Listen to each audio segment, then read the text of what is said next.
Ladies and gentlemen, we've never escaped slavery. We still share the slave consciousness of our great-great-grandparents. We are of the same mind to a great extent that they were. We have not advanced beyond these people. How can I say that? I generally ask a series of questions. You say that slavery has nothing to do with you and slavery was back there. And I ask you the question then, what language do you speak? Mm-hmm. When did you learn that language? Was that the language African people were speaking when we were taken into slavery in America? In other words, the language we speak at this moment is what? A slave language. The language that our slave ancestors were forced to learn. And we still speak it, and you can still hear the pidgin, the Creole, and the other kinds of stuff in our language right at this moment that they had to go through. That language, with its words defined by a history and by an experience, is the language we use today to guide our behavior. It's the language we use today to talk to ourselves. It's the language we use today to learn about ourselves and to learn about the world. It's the language today we use to try to understand ourselves. Is there no wonder then that we are still confused? So we have not escaped slavery because we are still using a slave language and we speak the language of slaves. What kind of food do you eat? You say soul food? Was that the food of African people? Slave food. The food that we find most satisfying, the food that we find that sticks to our ribs, the food that we call down home, a food that we learn to eat in the quarters. And yet we dare say that we have escaped slavery, that we have nothing to do with those people back there, that was back there. When our whole very social life and social relationships, our very definition of ourselves as a people, our very attempt to commune with ourselves is mediated by the food of slaves. Understand what I'm trying to get at? And how can you say that you exist in a different consciousness from another people? What kind of uniforms are we wearing? Huh? What kind of clothes are we wearing? Were these the clothes of African people? Huh? This is what we got to look at. Yes. What is this to say then that we've escaped slavery? What kind of names do we respond to? Yes. Yes. Mm-hmm. Tamikas and all these other things we got going out here. What kind of names do we identify with? Why is it that African names sound strange to us now as a people, and yet we dare say that we have a different consciousness from our great slave grandparents? How can we say that? We are still of the same consciousness, and we are still in the same position because we are still servants of the white man. And our reason for being in America is to serve white folk and to generate wealth for them. And there has been no change at all in terms of our relationship to these people.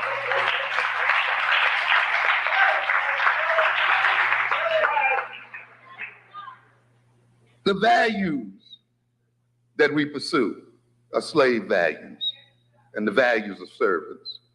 The social relations that we create and interact with were built and developed during the periods of slavery. We have not escaped it at all. But it is time for us to change the slave consciousness, this consciousness of servitude that is still too much with us today. And ultimately, we ask the question that's closest to home for a lot of people. When we claim that we've escaped slavery, and the slavery was something back there, which has nothing to do with us today.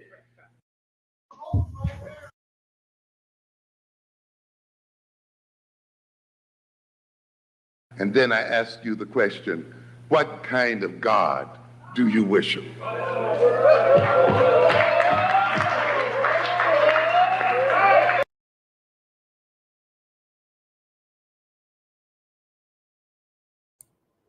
What is good, my people? We are live back again with another live broadcast on the forecast. Shouts out to my brother Anthony. I was looking on. I don't even think you be on IG no more though, do you, brother? I was trying to send this one to you. And what's going on, my brother Oni? Yeah, that's why you leave. This was recorded at UAM. Yeah, I could play like that whole thing, but I couldn't play the whole thing, of course. But y'all should definitely listen to some of the stuff that he was saying because it's basically pretty much common sense, Now, like on this one, I don't want to be too long, and I was gonna say something a lot different than what I'm gonna say today, because after my good brother, I guess I'll just show it. My good brother MG2 went live. He showed a brother, and I don't know if y'all be in here. This brother, I can't remember if he ever got on my panel before, maybe like once, but he be in the chat every now and then. You know what I'm saying? Yo, what's going on, bro? But this brother always be in MG2 chat, a good brother, you know what I'm saying, working on, trying to better himself, and so I had to shouts out to this brother who, you know what I'm saying, I don't know what happened. I don't want to, ask no questions or nothing like that,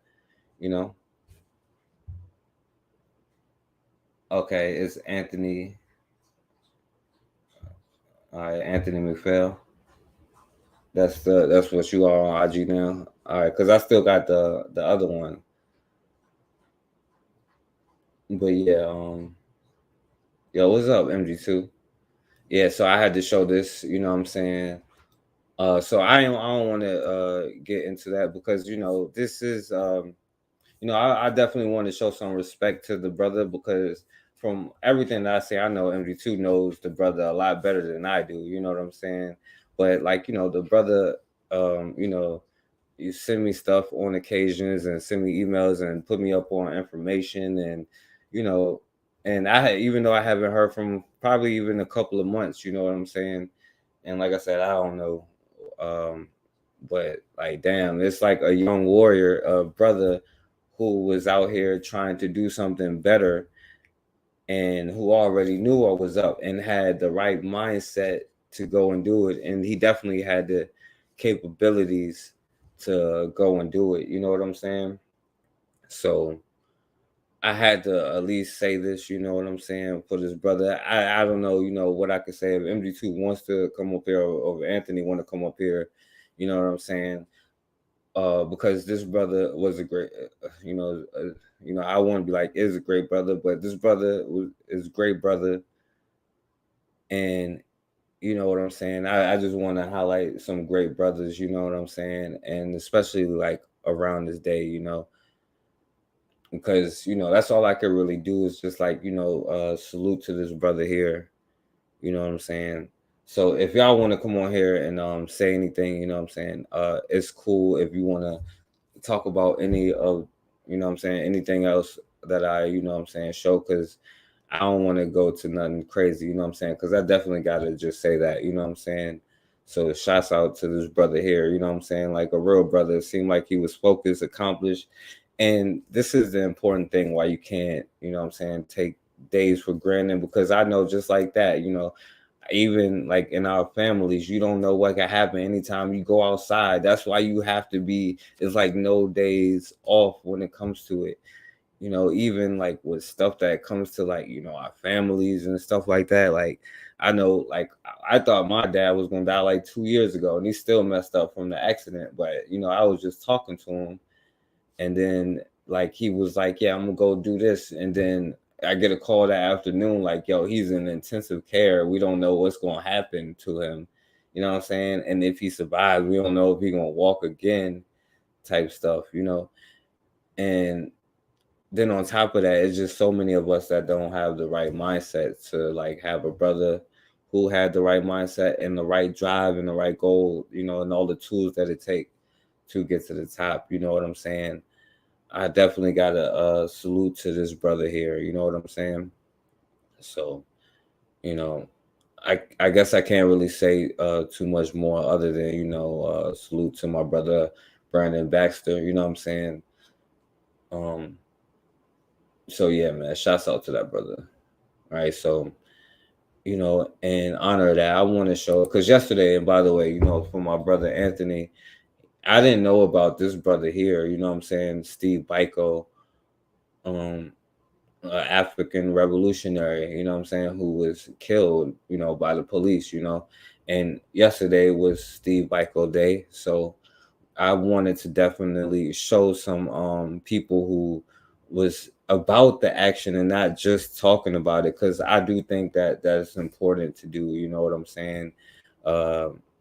Because that's just what we have to do, you know what I'm saying? So I wanted to play this and learn with y'all about this brother here, you know what I'm saying? Because this is just crazy, And like I said, if y'all want to come on here and say anything, just let me know. I'll put the link in the chat. I just, can't say too much because I'm not really good with that. Like, what can I do? You know what I'm saying? It's just a reality check, you know what I'm saying? That you don't know what is up, you know what I'm saying? So you have to, like, I don't know, man, but anyway. So to this brother here. Oh, Biko, my bad, Steve Biko. See, I don't know too much about this brother here, so I'm gonna we're gonna learn together today about this brother here. You know what I'm saying? A revolutionary brother, which all of us have to strive to be. You know what I'm saying? Because we don't have time to waste. You know what I'm saying? He was so important, in fact, that the apartheid government was terrified of him. Bantu Steve Biko inspired a generation of black South Africans to claim their true identity and refuse to be part of their own oppression.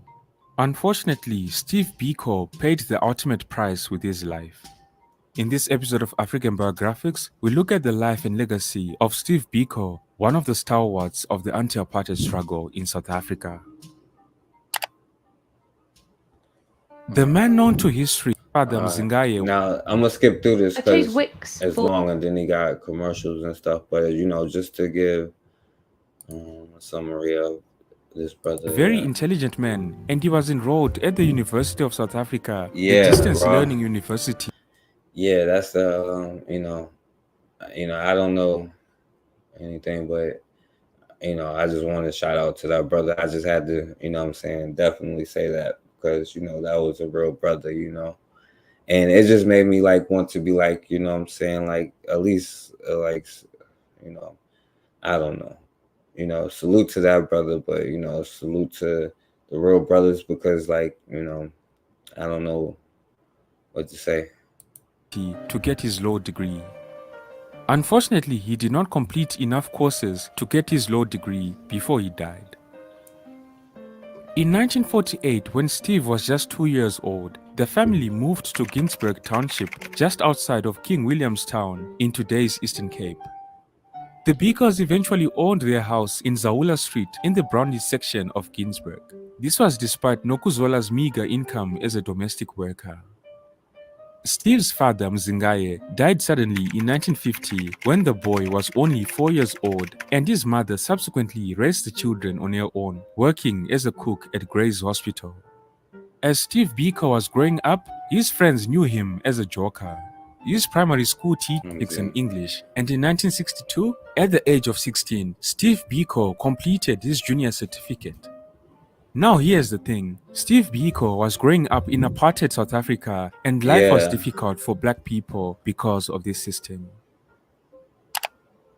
Apartheid officially became a way of life in South Africa in 1948 when the Afrikaner National Party came into power after heavily promoting the racially stratified system. Under apartheid, South Africans were categorized into 4 racial groups, and these were the Bantus, who were the South African natives, the colored group, the white people, and then the Asians. Apartheid limited the education the Bantu received. And the colors means like the mixed race people. Because apartheid laws reserved skilled jobs for white. Oh yeah, I was about to say, yeah, definitely. That's why I had to salute the great brothers out there. You know what I'm saying? So yeah, I definitely want to salute to that too, my brother Anthony. People exclusively. Black people were trained in schools to perform manual and agricultural labor, but not for skilled trades.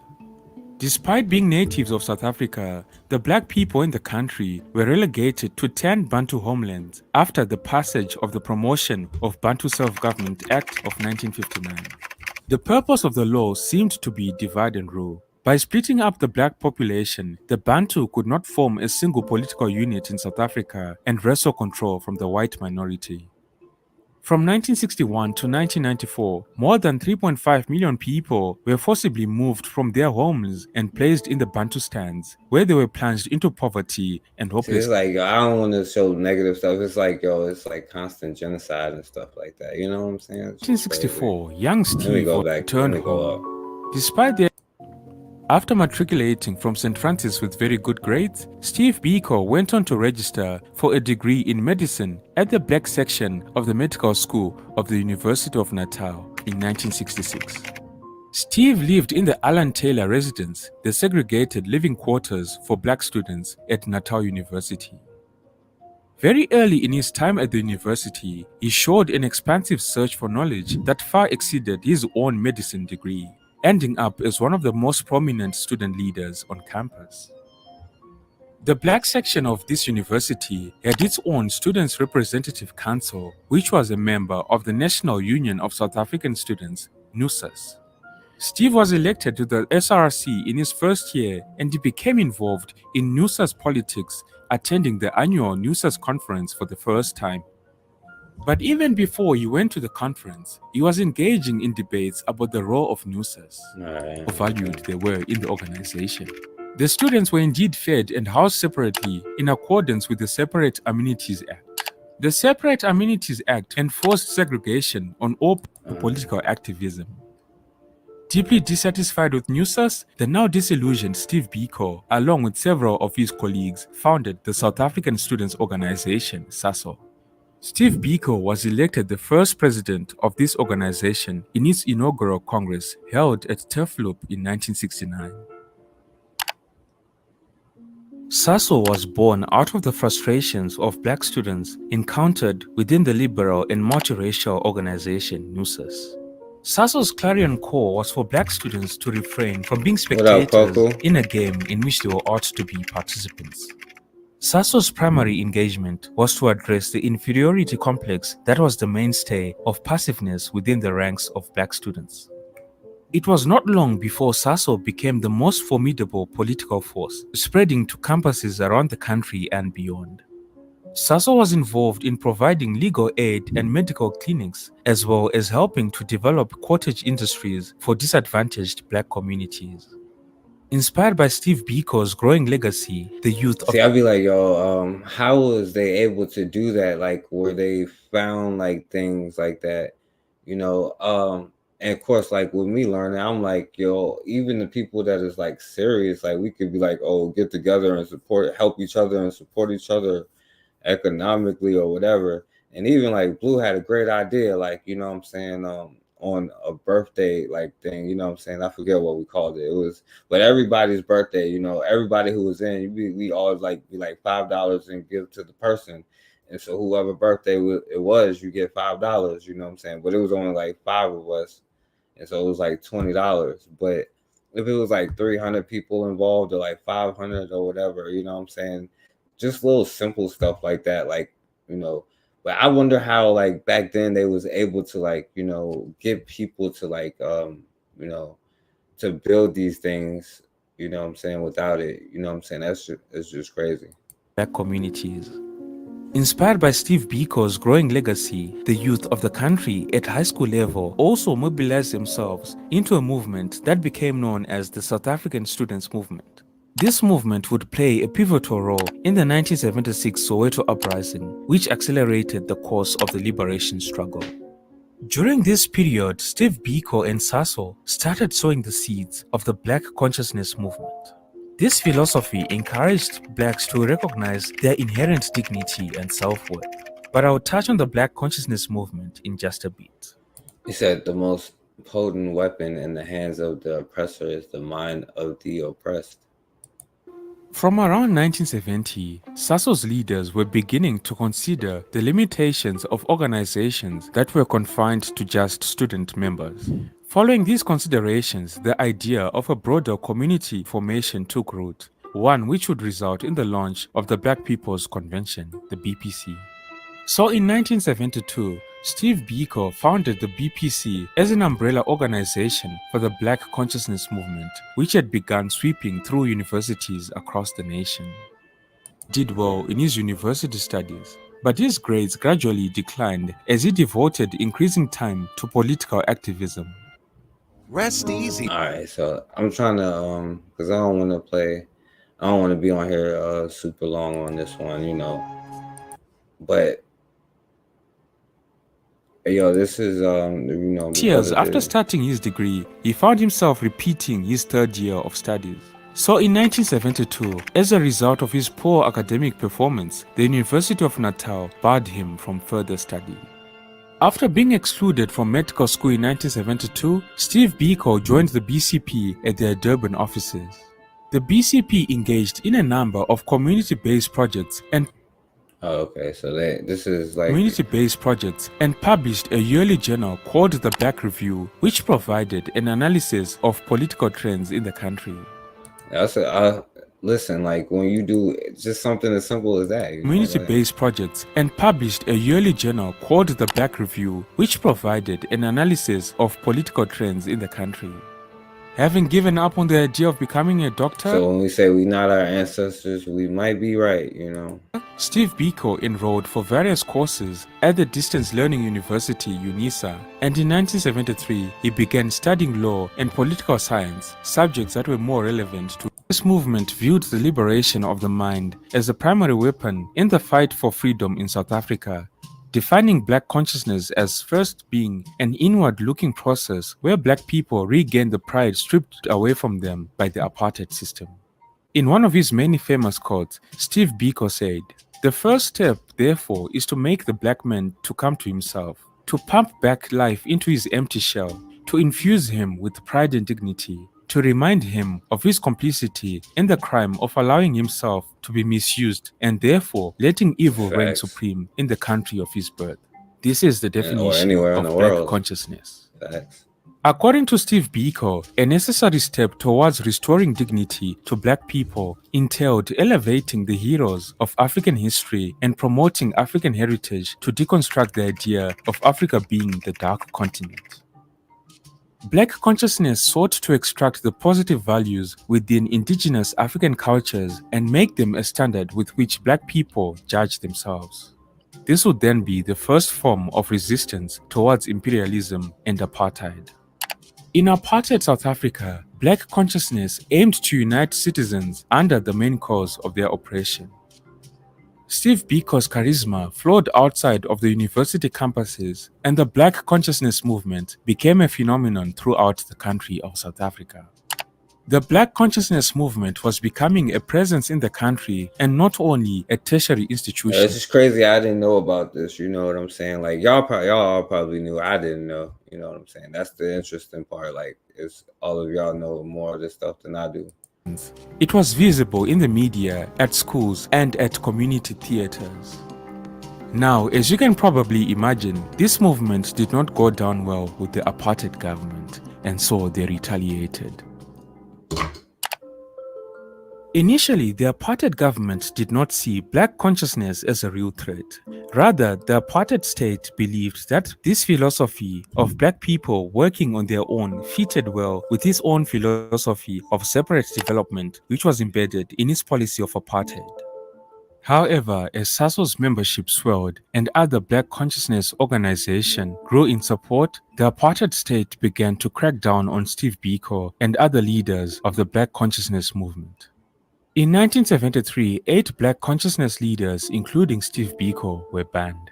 This meant that for 5 years they were restricted to the area in which they lived and could not speak to or meet with more than one person at a time.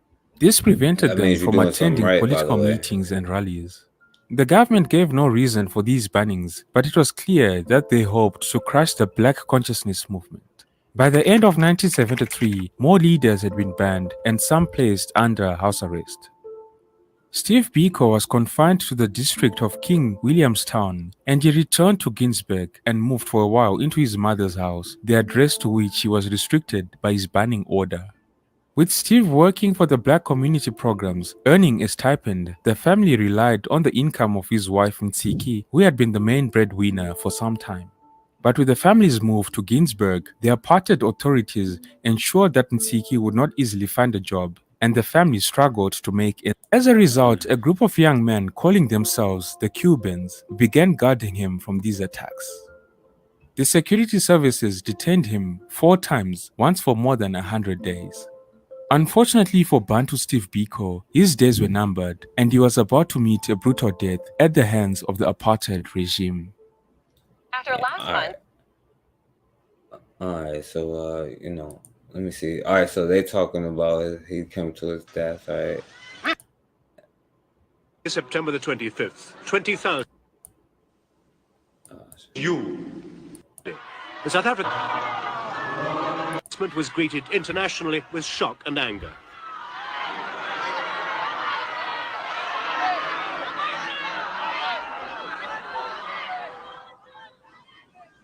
Tonight, we explore why this man was so important and the likely impact of his death on the future of race relations. And Andrew Young, America's black ambassador to the United Nations, said when he heard the news, "No nation can afford to lose its most dedicated and creative leadership and yet prosper. I know personally how much the United States suffered nationally as a result of the similarly tragic deaths of An astonishing conversation with him, which at once convinced me that here was somebody who was going to mean something. Folded, sneer at the sweat as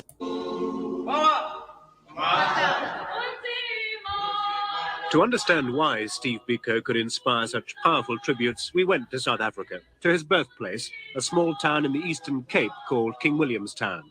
He was for blacks and preparing the way for a multiracial society, breaking the apartheid system. A close friend and political associate of Steve Biko was Malusi Mpilwane. Now, and I have to say this, you know what I'm saying? There's no disrespect, but it has to be said, right? Because a lot of times we'd be like, this is multicultural and just end this racism stuff, anti-racism and all of that. But, they shot like Martin Luther King in the face and he was just like talking about like children holding hands and they shot him in the face. You know what I'm saying? Like, there is no multicultural thing. You know what I'm saying? Like, I don't think that we should be like continue to be like giving up our lives and our stuff just for something that'll never happen instead of like for protection from, because if you're not ready to like step on somebody else, you know what I'm saying, then they're gonna step on you. And how do I know this? Because I'm just like speaking like English right now, you know what I'm saying? And then like in certain situations, you can't do a damn thing about anything, but my bad. He had a way of appealing to people on a social basis. His first striking thing about him is that he is a very friendly person. And a person that is always ready. He was quite selfless, the person that is always ready to go out of his way to assist the next man. And to a point where, even in the township here where he stayed at Ginsberg, he was not a lawyer, but everybody that had a problem of whatever nature, they would go to his home, just to consult him. It became so much that it was sometimes very difficult for him to do any other work during weekends, but just to sit and listen to people's problems. I would say the time that he spent with people led him to setting up all these projects that one sees. And the thing about, a lot of these brothers is like they went above and beyond the extra mile. Like they was thorough with it. He was like, yo, I would dedicate my weekends to sit with everybody. Like that's dope. You know? Around Steve. But I'm And, pretty sure it's they like led it to sounds a good until greater it happens. conviction on his part that there was a greater need for blacks to really pull up their socks, you know, to begin to do things themselves. Biko was undaunted by the apparently insuperable obstacles of the apartheid system. As a medical student, he formed the first black South African Students' Union. Then, forced to give up his studies and confined to his hometown, he started a trust fund for the families of political prisoners and a fund to help young blacks get education. He started a trust fund for the families of political prisoners and a fund to help young blacks get education. One thing. See, he started a trust fund to help political prisoners and to help, and he really used it for whatever they're doing. That's why, like, you do it together, not like somebody who's just like some crazy leader, because like it's difficult alone. You know what I'm saying? It's the truth. You know what I'm saying? You could do what you try to do, but it is difficult alone. You know what I'm saying? And the truth is, all it takes is like one of us being great and just doing it. You know what I'm saying? Just trying our best. You know what I'm saying? And you get where you get. You know, just try your best. That's all I can say. That I think was very important in his drive with about everything that he handled is that he was a man who liked challenges. He would take on any challenge, anything that one would see as perhaps too difficult or perhaps you know, much more advanced than can be expected of his capability. That's the one thing that he'd want to take on just to prove that he can make it.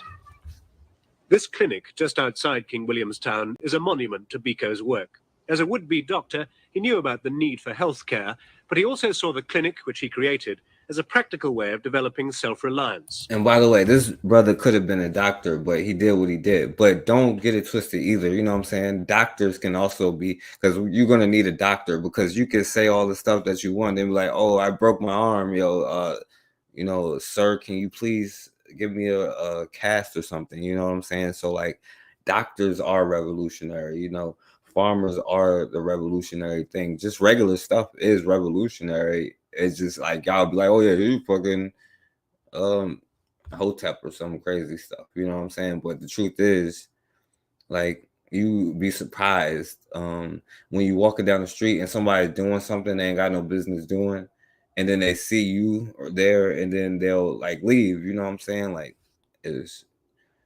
but you know, at the same time, I understand the need for a collective thing. You know what I'm saying? Together, but. The clinic has been open for 2 years. Despite its success, the government eventually banned Biko from having anything to do with it. Today, the clinic has to buy drugs on the commercial market for TB and for immunization, drugs normally available free in South Africa. They have to buy drugs, which is normally free, but it really wasn't really drugs, because like probably like she had the knowledge of a plant. Yo, that knowledge of what plants do is like invaluable, because they heal, they give certain properties. Some of them are poisonous, and that's how it wasn't like magic how they was like, you know what I'm saying, practicing medicine. You know what I'm saying? They wasn't just like rubbing it and like they knew about plants. You know what I'm saying? That's why like America made it illegal for, you know, especially black women to know about plants, because they always thought that they was poisoning them, and a lot of times they were poisoning them. But now at this point, we do have to buy drugs, because that's what they have become, is like drugs. You know what I'm saying? That's why like everything is the point is everything is revolutionary. You know.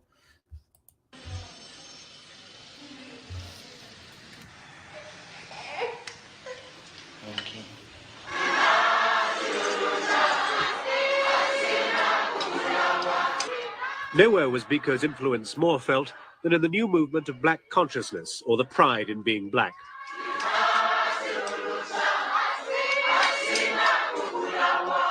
Steve Biko was one of the founders of the BPC, the Black People's Convention, in 1972. This movement dedicates itself to the overthrow of apartheid by non-violent means. Many of its members have been persecuted, detained, or forced into exile. The current president is Kenneth Rashidi. Is there any hope of a non-violent, non-racist future for South Africa? Right now, what I can say from my personal point of view is that the ball is definitely with the government. Black people still accept, and they accept our weight, that black and white people are here to stay together. Ain't that something? But our main worry in our positions in trying to promote this kind of non-racial society is that the government is clamping on the black people harder than ever. And this is becoming, it may become difficult in future for us to convince the black people that the real issue is that black and white must live together here. But we are up to trying our best to let people realize that. We understand and appreciate the problems that the government is facing. That's how, you know, when they be like, yo, how do you know somebody is black? I'm gonna ask them this question. Do all people gotta live together? They say, yeah, I'm like, yeah, you black, you know what I'm saying? Yo, I'm sorry. You know, the point is, the ball has never been in their court, has always been in your court. You know what I'm saying? You could not be a slave any day that you want to be, any second that you want to be. You know what I'm saying? Like, and we all got like a fear of like dying, I guess, but like so many of us go and not seeing any kind of like crazy change, and we think that like even what's going on now is like what's only going on right now, but that's only because we don't know history. Just like I didn't know about this brother, and that's what I try to do, is like study history, you know what I'm saying? But anyway, anybody who is in power does not relinquish power, despite the fact that he realizes that he's a minority group. They call us racist when they are racist and they are in the minority, but they want to rule us, which is, to me, it's a social ethic which can't be accepted. All right. They are both detained at the present moment under internal act. All right, that's enough of this. We've seen this. Okay, that's enough of this, right? I'm sorry, yo. I didn't mean to do that. And now this joint is freezing up, so give it a second. All right, so, and it was like his death or whatever, you know. It is better. It is die for an idea that will. It is better to die for an idea that will live than to live for an idea that will die. Steve Biko was laid to rest in the simplest of fashions, his coffin carried by donkey cart in September 1977. His funeral was attended by 20,000 people, including diplomats from 13 countries, his close friend Donald Woods, and members of opposition parties. More could have packed in had security police not set up a cordon around the town. Biko's short life of just 31 years was packed with political activism. There had been deaths in detention before, but the country and world were shocked that someone with a statue of Biko could have died in this fashion. He'd been returning from a trip to Cape Town when he was arrested outside King Williamstown. His banning order had confined him to the town. The apartheid government viewed him as a threat, as he had been involved in NUSAS as a student, SASO, the Black People's Convention, and the organization most identified with him, the Black Consciousness Movement. Black consciousness is an attitude of the mind and a way of life, the most positive call to emanate from the black world for a long time. Its essence is the realization by the black man of the need to rally together with his brothers around the cause of their oppression, the blackness of their skin, the blackness of their handpots, right? And it ain't even got to just be that, but like let's face it, all right? We can tell a black person around the world by how much they love everybody more than they do themselves. You know what I'm saying? Like, and to operate as a group to rid themselves of the shackles that bind them to perpetuate servitude.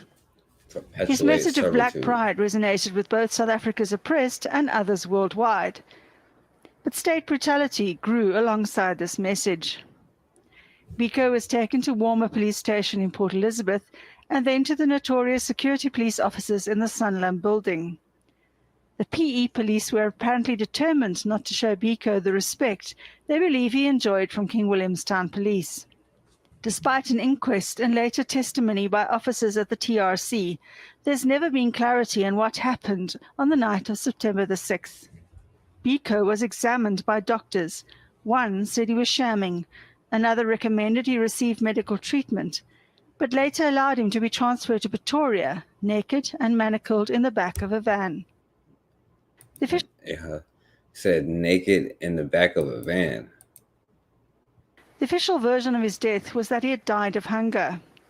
His death on this day, leaving the then minister... And it didn't matter to them one bit that he was like, yo, non-violent, you know what I'm saying? But we tired of this stuff and we're going to change it with non-violent. It didn't matter to them one bit. Like, it still sent them out there, like, naked and stuff like that. Like, this is what they do to, like, good people, good human beings. Like, that we lose too many good brothers, you know what I'm saying? Like, to have so many of us out here who's not doing half of what the good brothers is doing to still be here. Let's be honest with you. His death on this day, leaving the then Minister of Police, Jimmy Kruger, to say it left him cold. I'm going to be me as I am, and you can beat me or jail me or even kill me, but I'm not going to be what you want me to be. Facts, brother. Facts, you know. All right, so I'm not gonna play this weird new tool is quick because the interview freezes at like a minute and 3 seconds because this is just his brother words itself, and then we'll go to because like my good brother Anthony said, you know what I'm saying, a completely non-racial. We see a completely non-racial society. We don't believe, for instance, in the so-called guarantees for minority rights, because guaranteeing minority rights implies the recognition of portions of the community on a race basis. We believe that in our country there shall be no minority, there shall be no majority, there shall just be people. And those people will have the same status before the law, and they will have the same political rights before the law. So in a sense, it will be a completely non-racial egalitarian society. But will the vast number of blacks, after all their experiences, be able well, you to live their Negroes life without giving vent to feelings of revenge? Revenge is what he called it. Yes, we believe it is the duty of the vanguard political movement which brings about change to educate people's outlooks. I mean, in the same way that blacks have never lived in a socialist economic system, they've got to learn to live in one. In the same way that they've always lived in a racially divided society, they've got to learn to live in a non-racial society. In the first interview recorded in South Africa before his death. All right. Now you should play the whole interview because he go on to talk about like black consciousness and all of that stuff. So I'm gonna just move on right now. This is that was yesterday. So like that was Steve Biko Day yesterday, you know, and today would be like my brother Anthony said, Carter G. Woodson Day. And y'all know this better than I do. He had a friend named Abram, I don't know his name, but another black conscious activist who was killed in 1974 by a pipe bomb. I think they showed him in one of those things that I kind of skipped. Like I didn't want to play because they was like 30 minutes. So, but y'all can definitely watch a lot of this stuff. I think they talked about that brother there. And one of the interesting things about this though, with Carter G. Woodson, there's no like real, maybe it is on like TV or something, but like on the internet, there's no real documentary or like deep thing on Carter G. Woodson and his role. And you know what I'm saying? Besides like lectures and like the and some of his books that's like read online, you know. Is popularly known as the father of Black history. Adrienne Cannon knows all about Carter G. Woodson. She's the Afro-American History and Culture Specialist for the Manuscript Division of the Library of Congress. The library is the keeper of 18,000 items from Woodson's collection of papers that he started donating back in 1929. Everything from a letter from Paul Laurence Dunbar High School here in Baltimore to a manuscript of a poem by Dunbar, slave bills of sale, and slave freedom papers. The collecting, research, writing. Now this brother, he was like smart enough to realize like, I want to document everything. The collecting, research, writing, and publishing he did on the Black past in the early 20th century laid the foundation for the study of African American history as a legitimate field of inquiry. Carter G. Woodson was born in 1875 in New Canton, Virginia, to former slaves. I think that that connection to slavery was the impetus for his interest in recording the Black past. Woodson worked in the coal mines of West Virginia as a young man, but went on to earn his bachelor's and master's degrees, eventually going to Harvard on an American history scholarship. He was the only African American born to former slave parents to receive a PhD in history. And he was the second African American to receive a PhD in history from Harvard. The first was W.E.B. Du Bois. Woodson also served as a teacher, a principal, and a publisher.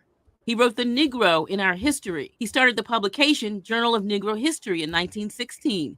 And to help teachers with African American studies, he created the Negro History Bulletin. The historian and writer of more than a dozen books lobbied schools and organizations to take part in a special program to encourage the study of Black history. It was celebrated first as Negro History Week, and it was celebrated the second week in February to encompass the birthdays of Abraham Lincoln and Frederick Douglass. He chose that week in order to reach Blacks and whites because he believed recording and disseminating Black history could advance race relations.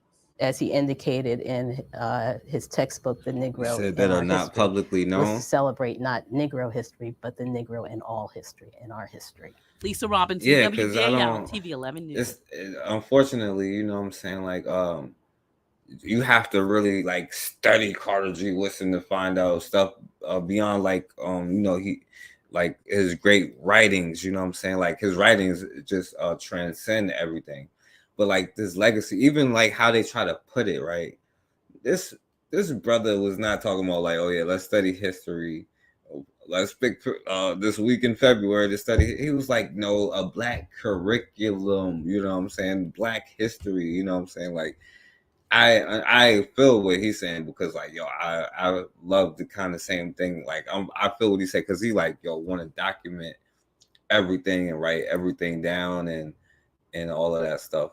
It's just unfortunate it's not like a lot of information on like Carter G. Woodson. You know what I'm saying? Like, Dr. Carter G. Woodson was born in Virginia in 1875 to former slaves. He became an accomplished scholar, prolific author, and a visionary. He created what we now celebrate as Negro History Month to right what he saw as the unacceptable wrong, the glaring omission of a formalized Negro history.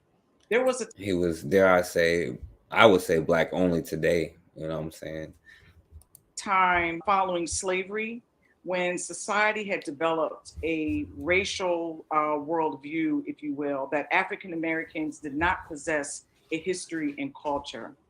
And this view, therefore, distorted a lot of the conceptions of what the Black race was in terms of their capabilities and talents and everything that they might have offered to American history. In 1926, Dr. Woodson started Negro History Week in February, an observance which would later be expanded to a month. Now, the misnomer is that because it's the shortest month of the year, it must have been given to us. Actually, Woodson chose this month because it was the month for the birthdays of Abraham Lincoln and Frederick Douglass, February 12th and February 14th, respectively. Dr. Woodson founded what is now known as... And like I said, he was talking about Black history, period. You know what I'm saying? Like this was supposed to be a year-round, like all year thing. That's what he did, was like taught about Black history, not at a specific time. You know what I'm saying? And then they throw Abraham Lincoln in there. But now that we have more information about this, you know what I'm saying, redneck white dude, you know what I'm saying? Anyway, I'm gonna just as play. the I'm not Association for the Study of African American Life and History. Dr. Dieter Hidden Foreman is from the all president of the others, all association's facts. Manhattan branch. Exactly. Carter Woodson overcame that disparity and in 1912 became the second And the Black thing is, person. MD2, a lot of it is because he documented a lot of stuff for us, you know what I'm saying? And people don't know about it other than miseducation of the Negro, you know what I'm saying? We don't really know a lot about him. Historical Society. So much of what Carter G. Woodson wanted to do was really examine closely what we're taught in schools and how that affects our mindsets moving forward. And so I think museums can be another way to do that. The Historical Society's landmark exhibitions have included a 3-part exhibit called Slavery in New York and Works of the Harlem Renaissance. Jean-Louis says cultural institutions are vital to preserve and further the legacy of the history and culture of African Americans. Carter G. Woodson is kind of part of this cadre of thinkers, scholars, intellectuals who are really pushing the boundaries of what it means to theorize African American life and what it means to celebrate the history that had happened up until that point. So his connection to Harlem and to New York. Yes, it should stay in our hands because now we only learn about the bad parts about our history, and most of like our history has been like warriors and like soldiers, and so many of us is like so many good that have put in work, you know, and we just go away, you know, like nothing ever happened. But my thing is like I'm like with Black men or Black women, you know what I'm saying, the Black people who was older than me, somebody should have been there to teach me about Carter G. Woodson. Somebody should have been there to teach me about Ida B. Wells. You know what I'm saying? I shouldn't have to learn about it when I'm in my 20s. Hell, about Steve Biko when I'm like what the age of like today. You know what I'm saying? Yesterday. You know, it shouldn't be that way, but it kind of is. You know, and I put that responsibility on us as like adults. You know what I'm saying? As Black people, as adults. So our youth don't have to relearn the same thing over and over, you know. It will be Brad Pitt. It may be, but they'll probably pick a mulatto. Or I don't mean to. All right, I ain't gonna say that. I'm gonna.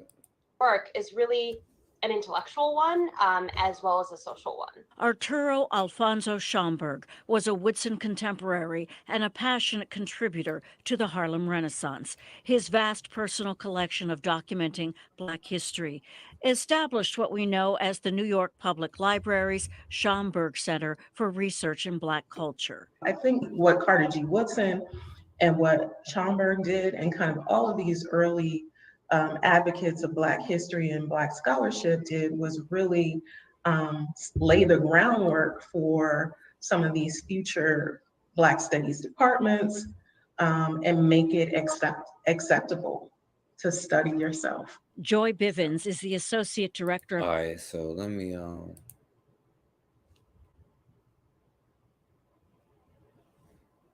okay, so and a lot of people know the miseducation of the Negro, but the thing is, right now, Carter G. Woodson had a whole lot of other books that talked about a whole lot of other important things, right? And I only found out about some of them because, like, I got inspired to do the same thing he did. Like, I remember I'm like, yo, I like when they be like, oh yeah, the Black, like, just it started off like with me learning about like the major things about Black history, and then when they say something like, oh, hey, that's not true, like the first slave owner was a Black dude, that's like literally not even true, you know what I'm saying?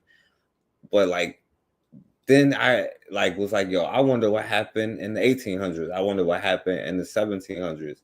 So like I was like, yo, let me go back to like the beginning of like just at least with this European part of it. You know, I couldn't go back 1,000 years to when we first started getting enslaved, but like to the European part of the enslavement, you know what I'm saying, which is like 14, like you start seeing reports of like 1430. And I went up all the way from like, I've been doing this since like 2018, like trying to document everything. And obviously, you know what I'm saying, it's so much stuff that you cannot document it all. Like I don't even know about so many things that like y'all put me up on a lot of history, you know what I'm saying? Even like with Bakari's father and what he did with schools is something that should be documented in history.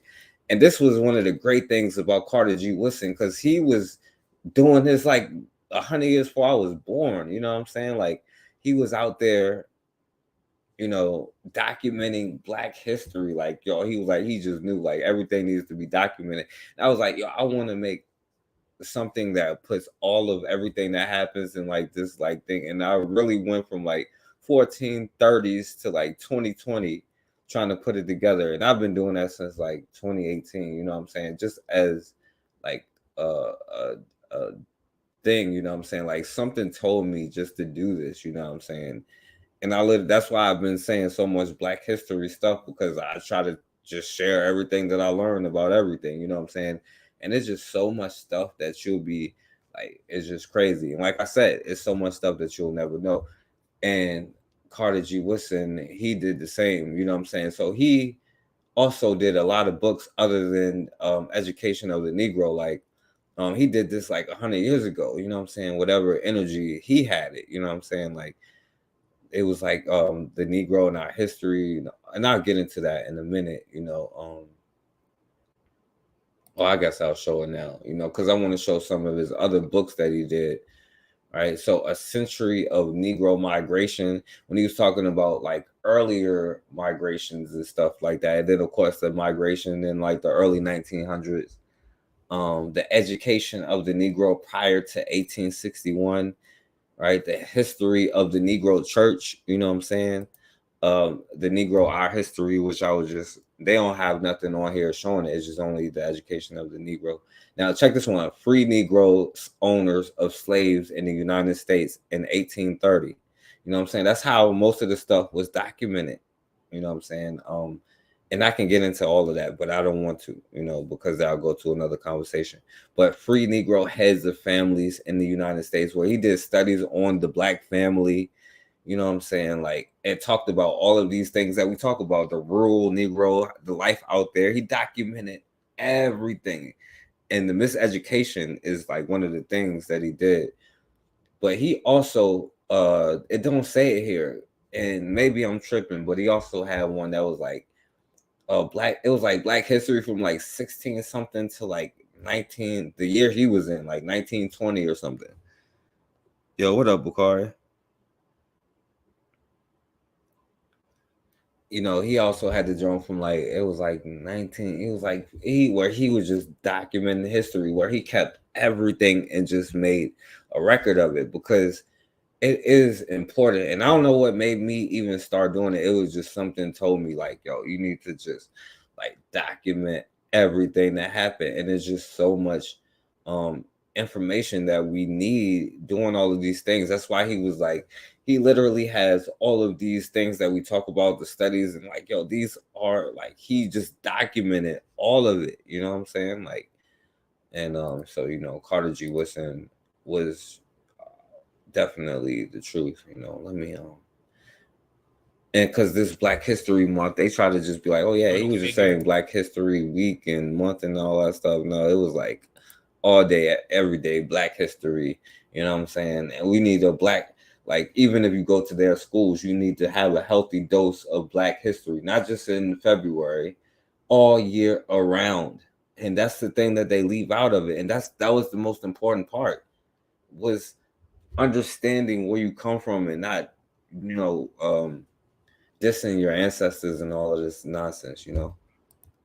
And so I'm not going to speak too much. Yeah, the mind of the Negro, where he was talking about psychology and all of that stuff. And between he and E. Fraser, I forget his name, Fraser, it's like E. Fraser something with an F, you know.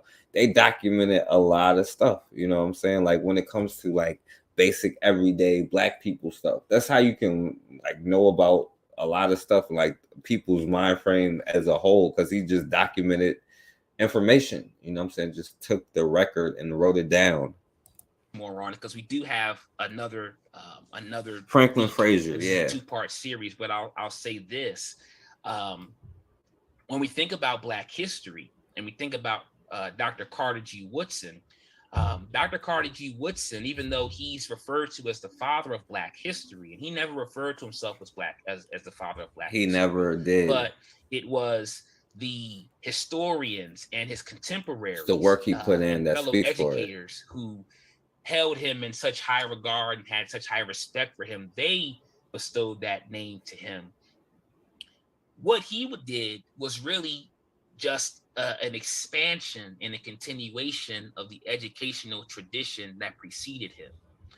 So, you know, W.E.B. Du Bois, he was the first to get his PhD from Harvard University in 1894. And not to take it to somewhere else, but this is one of my problems though, like where I try to do so much at one time where I'm like, okay, do one thing, complete it, go to the next thing, you know what I'm saying? Where I try to do like, all right, I can do this, and even like when I try to do the Black History courses, which we're gonna finish, you know, it's difficult to do that and try to finish, you know what I'm saying? Like finish like what I'm trying to do where I document everything. Cause like right now, like I did it once, but I have to organize the mindset so I can like, you know, make it available, hopefully even for like schools or something, you know what I'm saying? But right now I'm still like at the Martin Luther King thing. Luckily for me, we ain't did nothing for like the last like 60 years besides like the MOVE organization and like, you know what I'm saying, Black Panthers and all of that stuff, you know what I'm saying? But luckily we haven't done much. But the 60s is hard as hell to get through because it was like what 300, 400 riots all throughout America, from in Arizona and everywhere that Black people was at. Black people was straight fighting back, you know what I'm saying?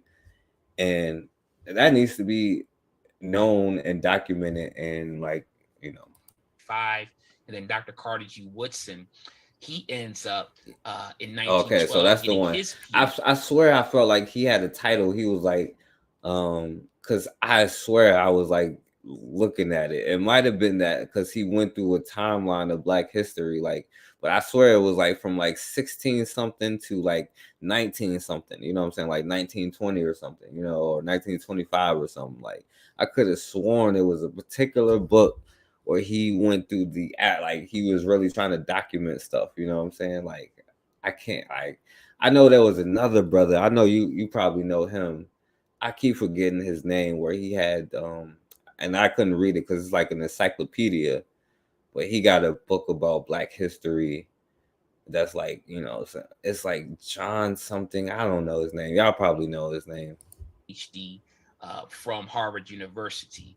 And so whenever Carter G. Woodson passes in 1950, Dr. Woodson writes his obituary, and he says this, quote, "What race prejudice can do to humans, to the human soul, and what it's powerless to prevent." And I'm sorry, I messed up the whole message. When he puts that in the obituary of Dr. Woodson, he's speaking to just the efforts that Dr. Woodson continued to implore in terms of changing the narrative of Black inferiority, Black laziness, because Dr. Woodson knew that a person's self-worth, their self-concept, their identity was inextricably bound to what the historical record had to say about them.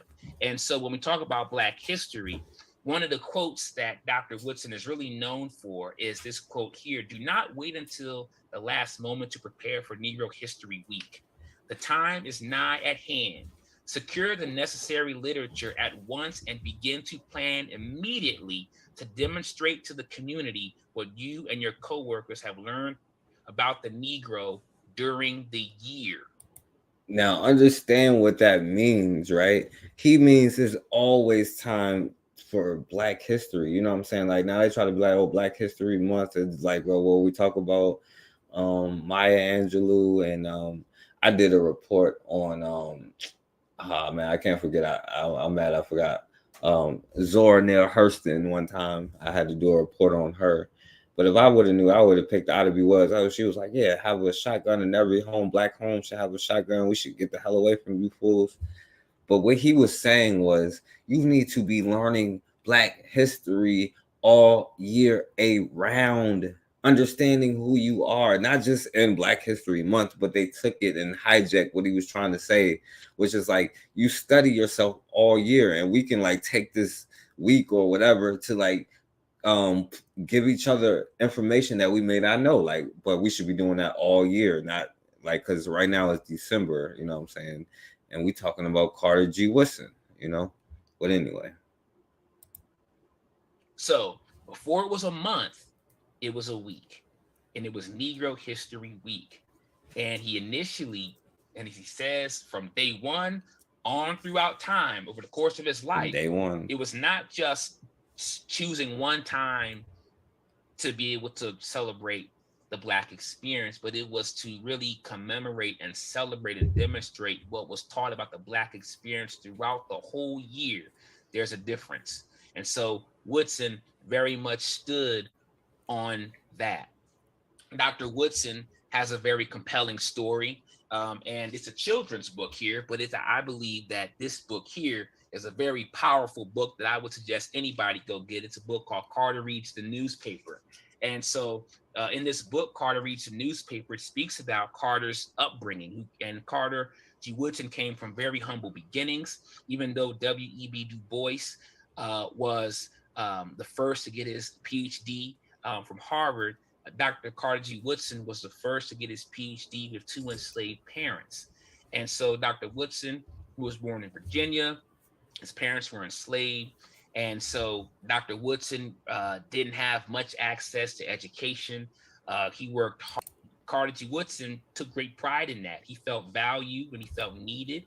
And that right there helped him to begin the process of being a historian who would seek out the information and seek out answers to questions that he had.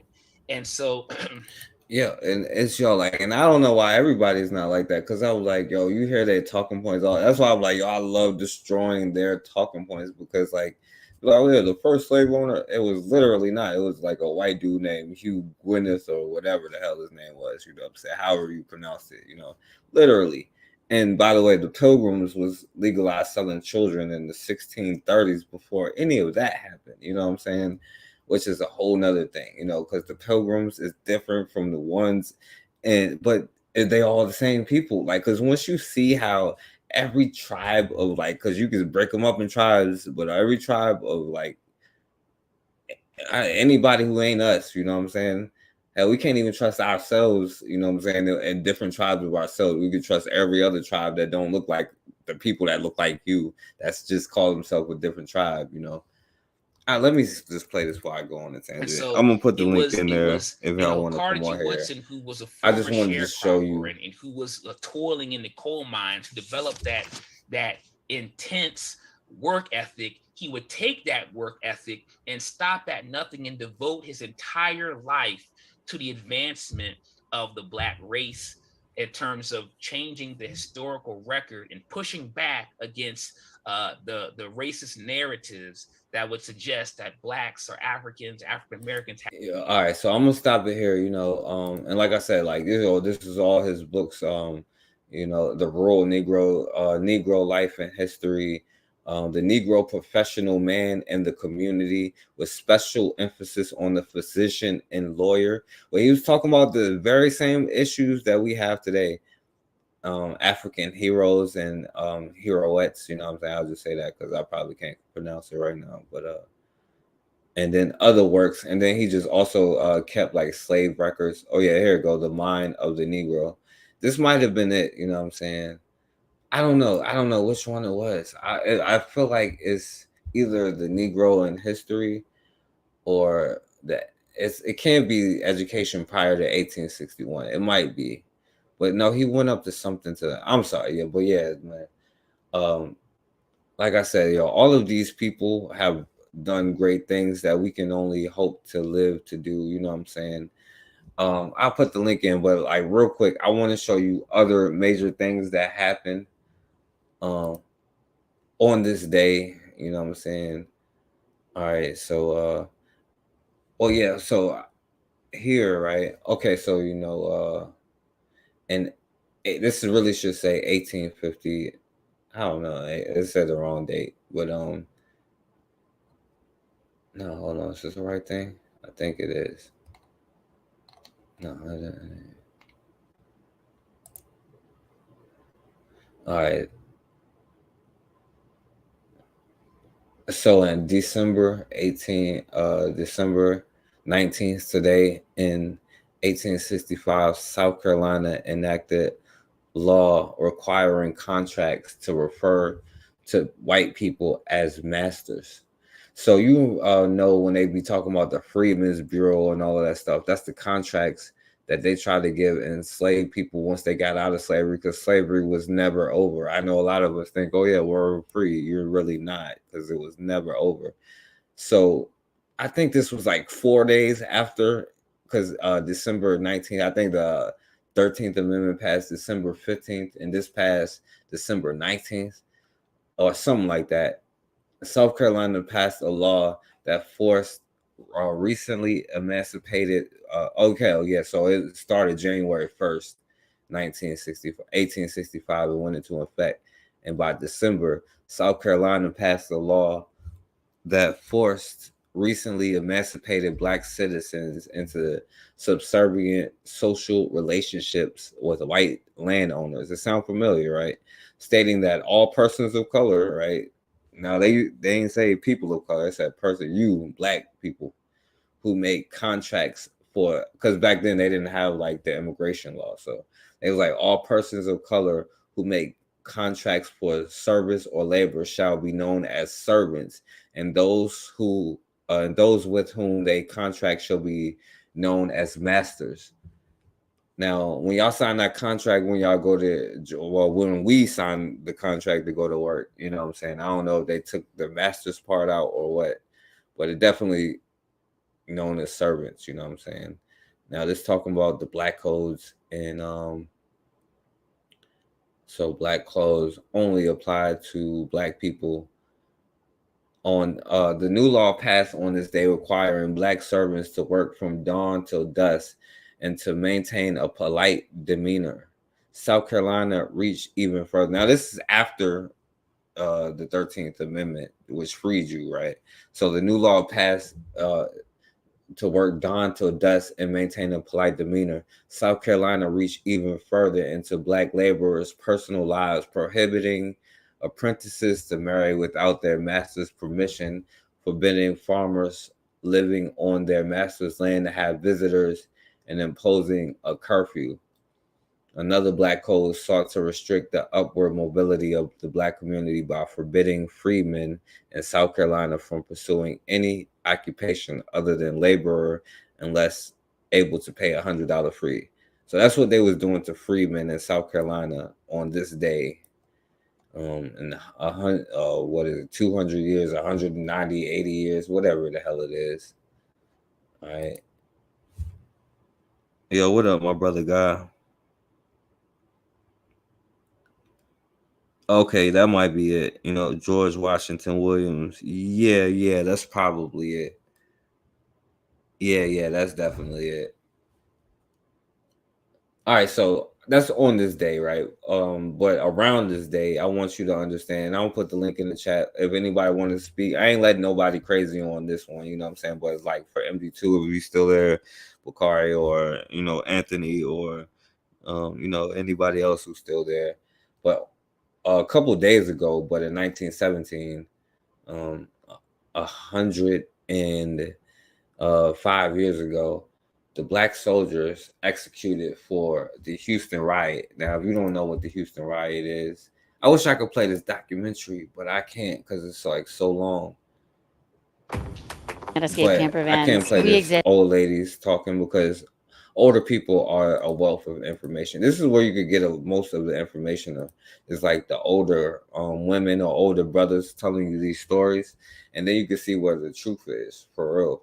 Stay in our place rather than cause a lot of trouble in your place. Things were like way back when, but Thelma Scott Bryant, Hazel Young, and Henrietta Wells lived through it. The white man expected you to stay in your place, they say, and we knew how to stay in our place rather than, cause a lot of trouble. That was just the way it had to be at that time. You got out your place, well, then they put you back in it. No matter how intelligent you were, if you were Black, you didn't get any kind of recognition because white people resented smart niggas, as they say. In fact, they went out of the way to show you didn't have any. They didn't respect you. I thought I was supposed to sit on the back of the bus. That was a part of growing up in the South. You knew your place, and your place was in the back of the bus. I resented the segregation on the streetcars because when I came back from college, I resented it more. I had to get up and give the workers, the street workers and the construction workers, my seats. And they were dirty people. I thought they needed a bath. They didn't smell good. But I had to get up and give them my seat. Ain't nothing changed like from well, we think we deserve what we get to they ain't take a damn bath. Like everything is the same. Like crazy. And I didn't like the fact that I couldn't try on clothes. I couldn't try on shoes. I couldn't try on hats. I might buy something and take it home and it didn't look right, but I couldn't return it. I had to keep it. There were so many things like that that were demeaning. I think most people today honestly have a lack of appreciation for how truly awful race relations were at this time period. I think so. And that might be one of the problems because you think it's different. But anyway, let me hurry up because I want but that ain't talking about what actually happened with the Houston riots. Now these soldiers, they turned up and they went to town on the town. Or to visit a loved We one. didn't even get As this they far walked yet. by Antonio This is Christine all the grounds or to visit a loved one. white As dudes they who walk lost their by, family they doing often don't realize how Houston much riots. history there is behind the headstone. Headstone's affiliation indicated Right. of how this incident forever changed military justice. The 3rd Battalion, 24th Infantry Regiment, was a unit of Buffalo Yo, what's up? soldiers. Yo, what up, consider you gotta watch the beginning part, you know what I'm saying? Because I'm almost done. I'm gonna put the link in the chat if any of y'all want to talk about, but I had to talk about history. Hopefully MG2 still there. Hopefully he ain't leave. If he want to come on here, he ain't got to. Or Anthony, y'all ain't got to. I'm just saying I'll put it in there for a second. I just want to go through some Black enlisted men commanded by white officers. After the U.S. joined World War I, the Army expanded dramatically in size. To accommodate the training of new draftees, camps were constructed across the southern tier of the United States throughout the summer and fall of 1917. In July, the soldiers of the 3rd Battalion were sent to guard the construction of one such camp, Camp Logan in Houston, Texas. Texas was firmly part of the Jim Crow South in 1917, and the white residents of Houston did not welcome the sight of black men in Army uniforms carrying weapons. For their part, the soldiers of the 3rd Battalion bristled at the racist taunts and insults hurled at them by the local populace. Verbal abuse was oftentimes augmented by physical harassment by the members of Houston's notoriously racist police force. Events came to a head on the night of August 23, 1917. Earlier that afternoon, a respected non-commissioned officer from the 3rd Battalion was beaten, shot at, and detained by Houston. Now they don't tell you the story here, but this brother was protecting a black woman. The police was assaulting a black woman, and this brother seen it. And not only was they all tired of the nonsense, he was just like, yo, he had the courage to step up and be like, yo, hey, don't touch that sister. Don't put hands on that sister. And then they got into a fight with the police. And I think it turned, I can't remember exactly because it's a lot of different things, but I think they got into a shootout. But I know he stepped in to protect a black woman, and then they like beat him or something, and they arrested him, Shot at and detained by Houston police while outside Camp Logan. Rumors spread among the troops like wildfire. The 24th, the Though movie. the soldier was But they released leave by the a police, lot of some of his real stuff comrades out. believed he had been killed. 'Cause they don't want you Others to know how believed a real white they mob was descending upon Camp Logan to attack the troops. 100 or more of the soldiers took up. Now what he also is leaving out is where they was like they heard about the brother got arrested, and so they went over there, you know what I'm saying, and they was like, yo, nah, you can't do that, you know what I'm saying, and then they was like, yo, nah, we're gonna cause trouble. So then they showed him because they thought he died or something, and then they showed him no, he was still living, And then it's ironic because it was the sergeant, the person, or whatever is in charge, the brother who was in charge, who they thought was the most, let's say, cloned, was the one who led the brothers and told them to arm themselves, because he heard about the white people in town talking about they're gonna come up there and like cause trouble, because they was going down there not letting that happen to none of their brothers. And so the white people got mad. They was having rumors, and so they was like, "Oh, let's arm ourselves." And I think it was Corporal Baltimore, if I remember right, who was the one who was in charge, you know what I'm saying? And these brothers straight started riding, you know what I'm saying? Or more, the soldiers took up arms and marched upon the town. There was indiscriminate shooting, as well as deliberate targeting of civilians and military alike. Amid the chaos, 19 persons died, 15 white and 4 black. Although Army officials... Now they claim, which is not true, that this was the only riot. I asked somebody this a long time ago, but they claim, which is not true, that this was the only riot that more white people died in than black people, or at least the first one. But I think this is the only one that they claim, but this, which is not true. It's not true at all. You know what I'm saying? Believe that. But anyway. Black. Although Army officials later concluded that consistent racist hostility contributed to the violence, the soldiers ultimately left camp against direct orders and were charged with mutiny and various other crimes per the Articles of War. The 3rd Battalion was disarmed and shipped to San Antonio, where 118 of them were court-martialed at Fort Sam Houston over the course of 3 trials in late 19... Yeah, and it made it seem like, in that movie, it made it seem like the white dude was on their side, which they was not. You know what I'm saying? They was like some white dudes. But they didn't have proof. And the warrior part about these brothers is like, some of the people who wasn't involved, they got arrested, and some of the people who was involved, they didn't get arrested. But nobody ever said nothing about anything. You know what I'm saying? Nobody snitched, nobody said a word. And then when they tried to hang them, like, no, they didn't give them they was like, yo, let's not give them the pleasure. You know what I'm saying? Now the movie is gonna make it seem like, oh yeah, like whatever, blah blah blah. But no, they're not gonna show you how like real these brothers was. They was like, yo, nah, we ain't playing that. You know what I'm saying? Like, they was regular brothers like us. They was just in the army, you know.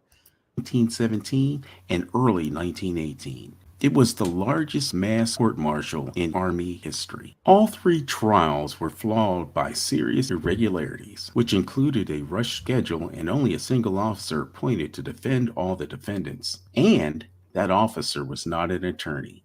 Only 7 were acquitted.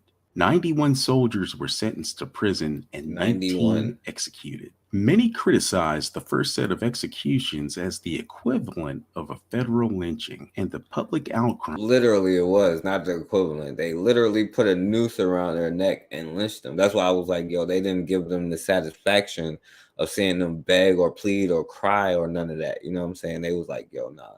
Like, yeah, we ain't nobody saying nothing. We don't know nothing. You know what I'm saying?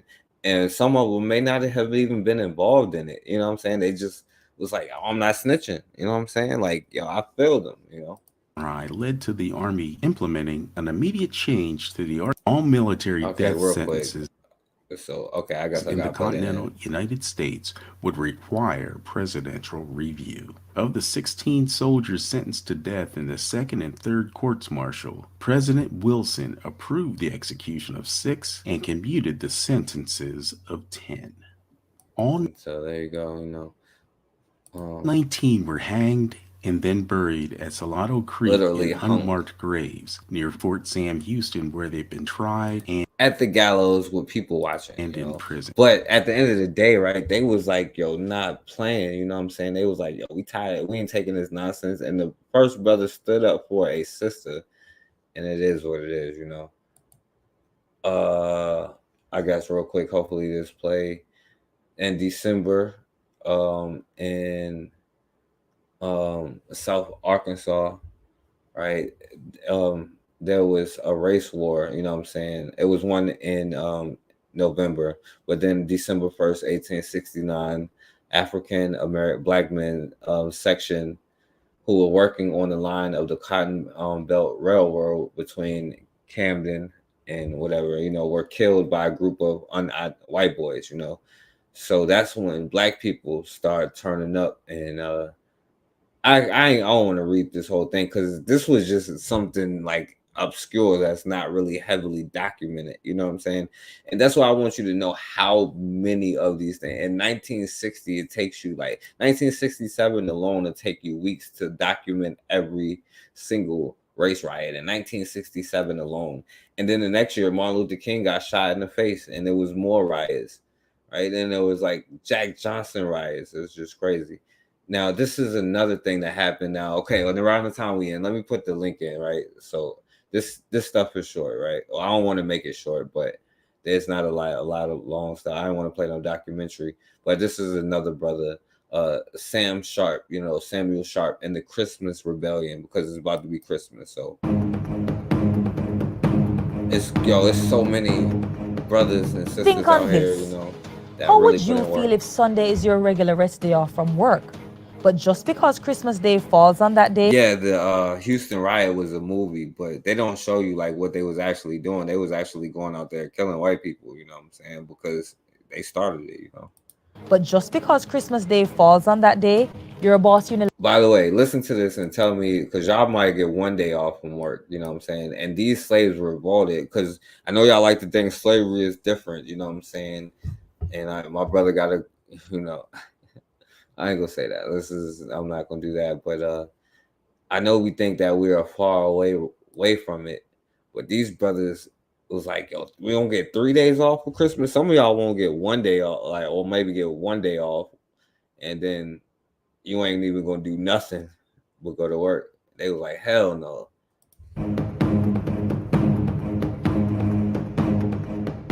Think on this. How would you feel if Sunday is your regular rest day off from work, but just because Christmas Day falls on that day, your boss unilaterally decides you do not deserve an extra day of rest? Added to that, the previous Christmas you were entitled to 3 days off during the season, but months before this particular holiday, a law was passed giving only 2 days. This is the kind of injustice and ill treatment that was meted out to Samuel Sharp. Up to 1830, the enslaved were allowed 3 days holiday at Christmas. In February 1831, So in 1829, you have more laws protecting you than you do now. I mean, let me take that back let me take it back. the House of Assembly passed a law reducing Christmas holidays from 3 to 2, Christmas and Boxing Day only. Since Christmas Day 1831 fell on Sunday, a rest day, Sharp believed that they were entitled to the following Tuesday. A strike ensued. The resistance to work ballooned into what history records as the Christmas Rebellion, the ill-fated event that helped pave the way to freedom. Born about 1780, Sam Sharp was the slave of an English lawyer in Montego Bay, St. James. Let me, because she said it better. But I just want you to get the point, because you're like, what would you do if they cut your days off from Christmas from like 3 days to 1? And the answer is y'all ain't gonna do nothing but go to work, But let me not do that. All right. On August 1st, 1834, the Emancipation Proclamation was read in Jamaica, but a lot went down before that, and this man had a lot to do with it. Sam Sharp was a slave born in 1780, but he wasn't an ordinary slave. He was a house slave who learned to read and write, and he belonged to an English lawyer, and he had a little bit more freedom than the other slaves. He was a Christian and was a deacon in the Birchhill Baptist Church in Montego Bay, St. James, until he eventually became a leader in the congregation. Now, somewhere around 1831, discussions started about the abolition of slavery in Britain. And Sam Sharp, because he was able to read, got wind of these discussions, and he decided to take it to his congregation. Now, I'm not sure if it's the way Sam Sharp communicated it or if it's just the congregation that understood that they were free instead of understanding that discussions were just starting about the abolition. Anyway, during that time, the slaves were usually allowed 3 holidays around Christmas Day.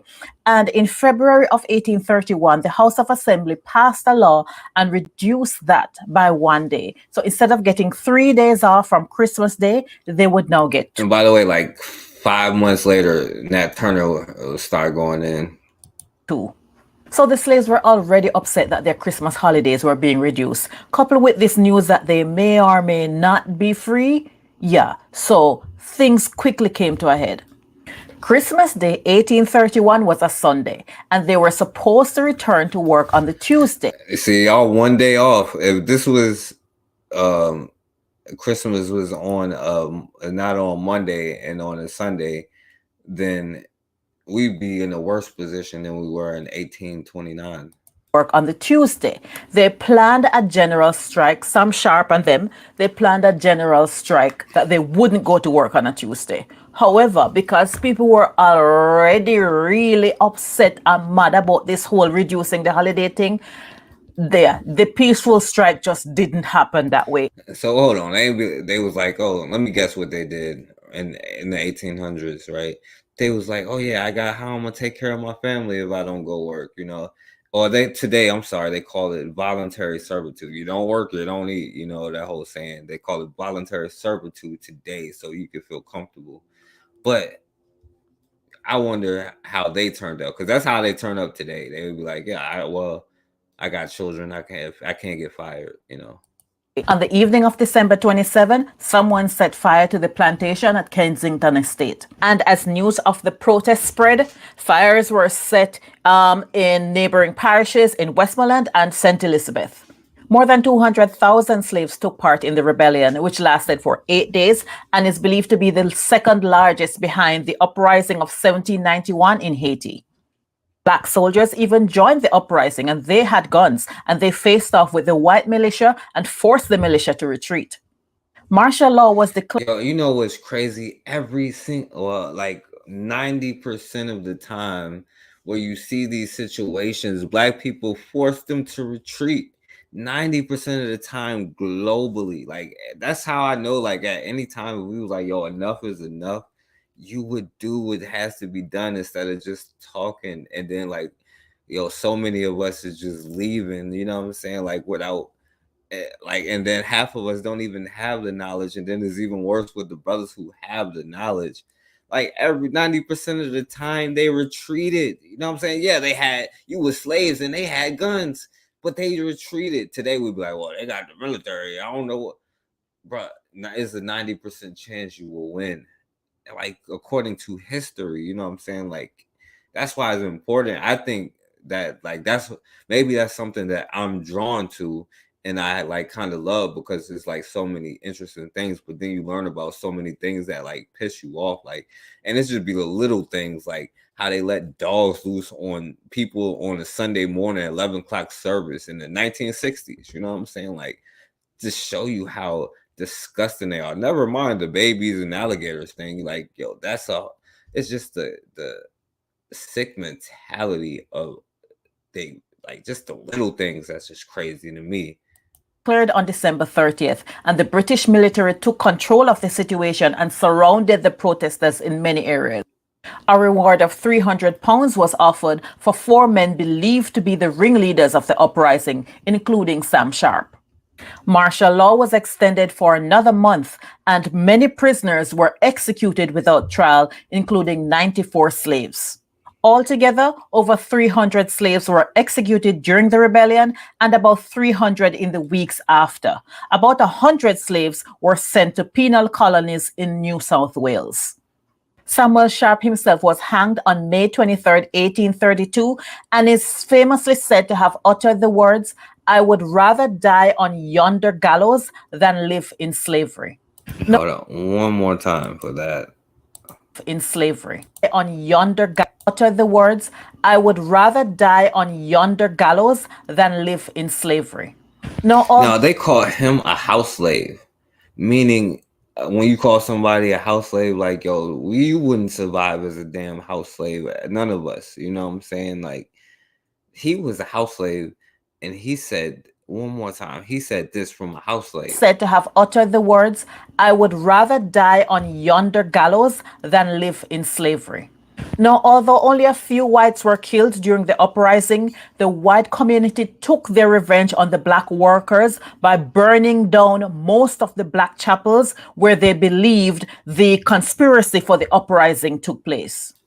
And of course, the British government compensated the plantation owners for their losses and gave them loans of up to £200,000 Oh to yeah, assist Oni, in you can rebuilding join their too, Oni. businesses. My bad. Sam Sharp. You can join, bro. Like I'll be like, you Koku, you can join too, my brother. You know what I'm saying? Because that's I'll be asking y'all, but I don't want to get y'all in no trouble. You know what I'm saying?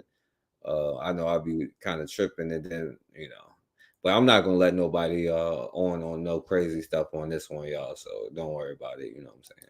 Was declared one of Jamaica's national heroes on March 31st, 1982. What up, Black Megas?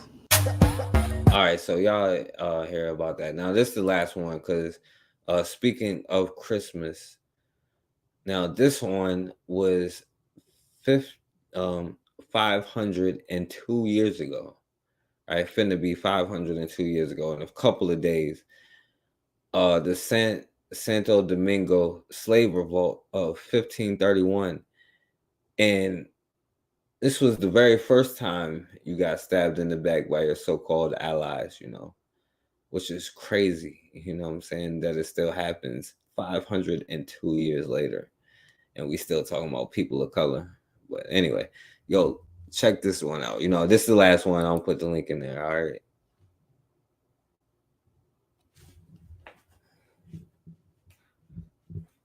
December 25th, 1521. Christmas Day, 1521. Although the date is debated on by whether it was Christmas or if the year was even 1521, the history books do their best to describe this event with the fact it was hardly recorded. Nah, you gotta come on now, bro. About. Speak on one of these. It was brothers. Anything but a peaceful morning on the Nueva Isabella sugar plantation today, in the northwest outskirts of Santo Domingo City. Tension was high due to the Spanish colonial government ruling over the enslaved peoples of Hispaniola Island. I think this the Spanish did not relent.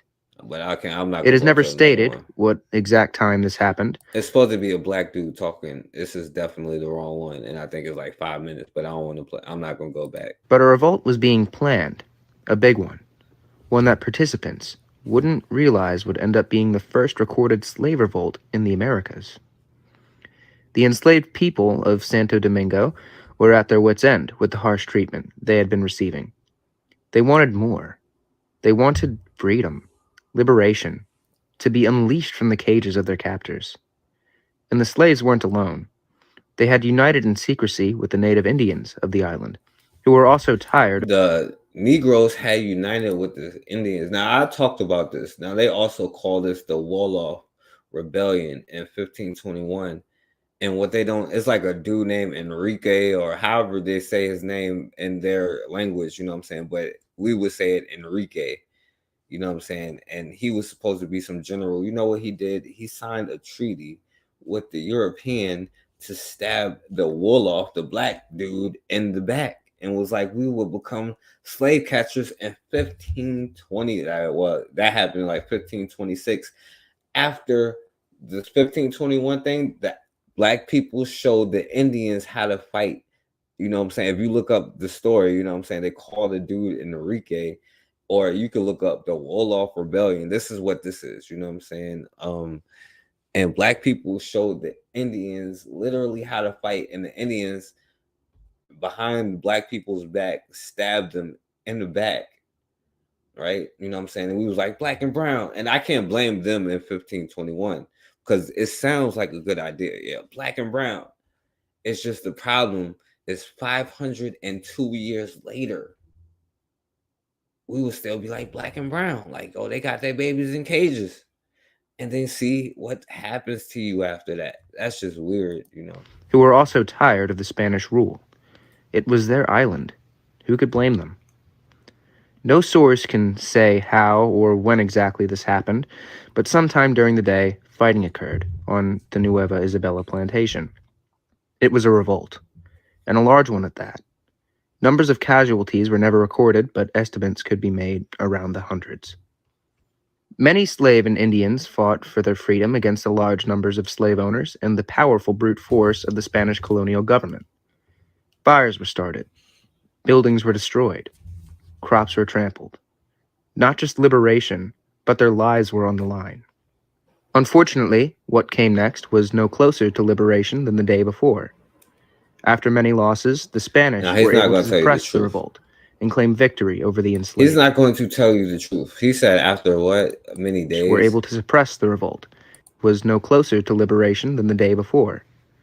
After many losses, the Spanish were able to suppress the revolt. Many losses spanning years and years, which is why Europeans do this treaty thing. You know what I'm saying? When they're getting beat, then it's not, this is just a way of fighting. And even then, but the point is, right, in 1521 in December and on Christmas, you know what I'm saying? The point is, history, and shouts out to Carter G. Woodson, okay? And what I'm going to do is, and hopefully it's really for MD2 because I wanted to shout out my brother at the beginning, and it's also for Anthony because he the one that put me on. But only you spoke, you know what I'm saying? Consider I know you missed the beginning, but if you want to come and speak on, because I was just talking about Black history, hopefully, any of y'all can come on. But if not, then I'm going to go off in a few minutes. It'll be the end of your programming. As some of y'all like to put it. But maybe you need to program yourself the right damn way, and you won't have so many damn problems, right? You'll know. And 502 years ago, I made this mistake. How about I not make this mistake and we don't continue to be in the same situation? And at the end of the day, like, as if I take a day off, like I took some time off or whatever, because I was like, I just got caught up in real life. You know what I'm saying? That's what taking me so long. It's been taking me, like 5 years to do this like Black history thing, you know what I'm saying? Like, but it's also like life, you know what I'm saying, that we get caught up in.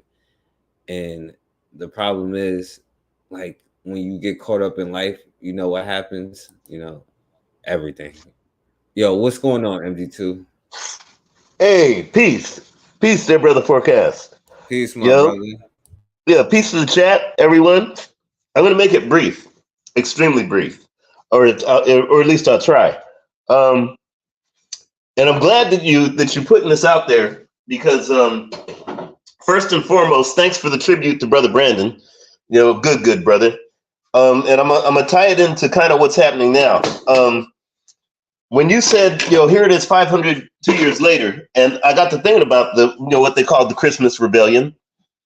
Here you had Black folks, us Africans, who wanted a day off and were ready to end somebody's life for a day off. Less than, what was it, like a month and a half ago, you had a brother who got cops called on him because he came into work early. And, I don't know if you know that story. I think it was you that actually did a broadcast on that. Yeah, it was you.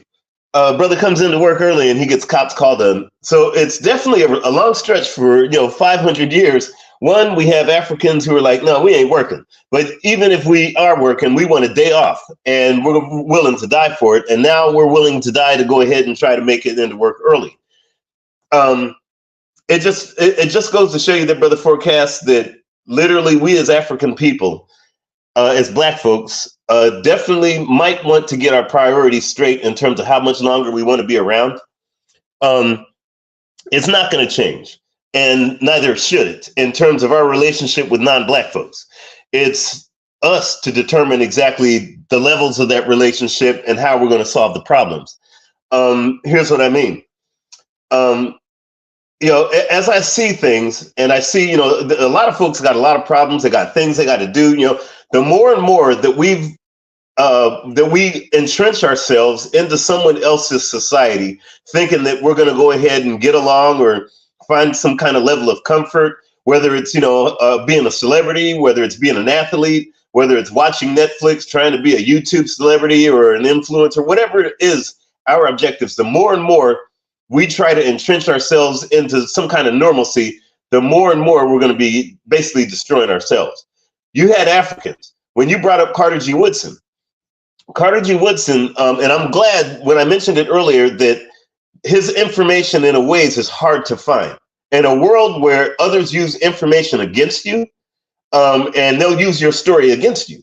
And we see it all the time, the so-called rewriting of our story that they're trying to rewrite for the children, it's best that those of us who have that go ahead and literally beat our folks over the head with it before somebody else destroys it and does the same. Here's what I mean. You know, the whole issue of this so-called critical race theory, all this other, nonsense that they're trying. And you brought it up earlier about how being young, we were basically, nobody older had shown us what this information is. And I know the feeling. I had to go and research, most of what I know, even though I had parents who were deeply involved in Black nationalism. And I understand why they didn't know or why they didn't pursue it, especially for those of us who were younger. And unfortunately, when I see where my family or the friends or folks that I grew up with and how disjointed they are, it's unfortunate that, yes, that is because we didn't have that information. But then on the corollary, for lack of a better term, or I should say on the polar opposite, the more and more we hide it from others, not from ourselves, but from others, the better off we'll be. It's almost like playing poker. You don't want everybody to know what your cards are, and the thing is, unfortunately, again, it's kind of a paradox. It's like, yeah, we should be telling our youth every little bit. Unfortunately, many of us don't even know it. Okay. And it takes, and now because the information is so readily available through so-called social media and everything else, it gets so discombobulated. It gets so remixed. It gets to where now you don't know what is real and what is not real. So Carter G. Woodson's, his texts that are not well known are best that others don't know it, but we research it and give it to those who want to have it. And I think of what Manny Mirabal did when he wrote about Malcolm X before he died. He tried to say Malcolm X was gay. I think of the ultra idiots out there, the ones that are so-called YouTube celebrities like the Dane Callaways and everything else. That is what happens when a lot of good information gets in very bad hands. So it's really our job to be the keepers of the things that are not well known about Dr. Tony Martin, well known about Dr. Bobby E. Wright, well known about Carter G. Woodson, well known about Brother Steve Biko. Okay, it's up to us to keep the things, not just keeping the flame alive, but keeping the good flame alive, not keeping the one that is made by someone else. Because you never know, that flame you think that you're keeping alive, because it's been in somebody else's hands, and we've allowed that to happen, then it might be something that'll be extinguished. Even if you get the real flame, folks won't believe it and will go ahead and extinguish it. So, I'm glad you brought that up, because Steve Biko, another fighter. I mean, you've got so many fighters that literally, and I see these stories popping off on social media, and I'm like, they only get it half right. And I understand why, because it's like the food that you get is only as good as the source or the garden you got it from. So the thing is more and more of us that really want to get this research, get as much as you can from the source. Get it as pure as you can get it, because the more and more we let it out, the more and more we let our secrets out in the hopes of being normalized into someone else's economy, someone else's society, they need to, the first black this, the first black that, the first black, which is nonsense. No, the more and more other folks know more about us, the more and more they could destroy us with what they know about us. It's up to us to know it. And if we were deprived of it as children, then that makes it even more important for us to go ahead and try to find everything we can from the source, the reality of whether it was Steve Biko, whether it was Carter G. Woodson, whether it was the 24th, whatever it is. It's so important, because I'm going to tell you this much. It's not going to get any easier. The more and more information is, for lack of a better term, AI and everything else is out there.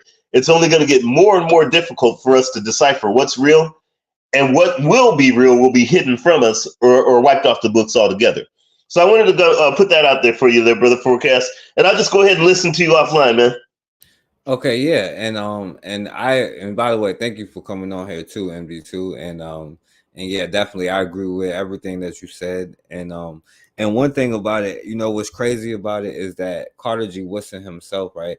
You know how hard it was for them to get information. Somebody like Ida B. Wells, she got on a train, went to a different state, went to the communities that whatever happened in, and literally documented the information. Carter G. Woodson got on whatever traveling thing to get the information. And then when you look at it, like especially when they tell the story and why it's so many half-truths and all of that stuff, even when you look at who write most of the stories about the events that actually happened, is a white author. And most times it's because they got access to a lot of records. Like you can look up old newspapers and stuff like that. But if you have to look up police records, a lot of times it's hard for like Black authors or whatever to go get police documentation, you know. And what people like Carter G. Woodson, Ida B. Wells, and them used to do, like Ida B. Wells has a book about like the thing about New Orleans or something about New Orleans. She talked about Robert Charles, who killed like 26 people, you know what I'm saying, trying to take him into arrest because they was racially profiling him, you know what I'm saying, in 1900. And she wrote a book about it, but she couldn't get like police records and details. And then they make so much money off of this, even with just the commercials on here is a whole nother industry. But just with writing the books, like you look up a book on the Tulsa riot or a Black person in history, is likely has a white author, you know what I'm saying, most likely, because not because Black authors don't try, it's because sometimes they have access to more information. And what these people did was like get on the ground and put in work, you know what I'm saying. And while we sit here talking, you never know what could happen tomorrow. And that's the end of the day, you know, you never know what could happen tomorrow. And while we are talking, I do think it's important to use this platform for the right reasons. You're not participating in negative things that hurt you. If I get it's based off perception, but you know what I'm saying? Like, it's important to use these things to like use and all of these things for the right reasons, you know. But at the same time, what they did was put in work, where they went outside and they did things, and they didn't just talk, because you never know what's going to happen tomorrow. And then, like, you know, like I was saying earlier, like with that brother, like my brother Brandon, you know, like he was trying to better himself, you know what I'm saying? And he had the right mindset. And you got so many, I've been talking about all these goofy people for so long, you know what I'm saying? Like, it's so many goofy people. Like, that's why it's important, you know what I'm saying? Because you don't want it to hit home. But I ain't mean to ramble like that. But yo, MG2, you want to say anything before you leave? Yeah. One of the things that I noticed about information, or I should say the availability of information. Here's what I mean. In the early 1990s, this new thing for folks came out. They weren't aware. It wasn't new to me and other folks, but it was called an internet. In the 1990s, late 80s, early 90s, this thing called internet came out, and all of a sudden you were inundated with information, good, bad, other, disinformation, whatever. The thing about this information, it gives the ability for, or what we say now, social media, it gives the ability for everybody to know everything, and actually they're knowing nothing. I'm gonna say it again. It gives the ability for everyone to know everything, but in the meantime, knowing nothing. If you're not there, if you're not, you know, actually cataloging for yourself, and we just become an echo of whatever we've read on a word, you know, in other words, it's like the old statement of 4 blind men describing an elephant. You're getting everything secondhand unless you're there.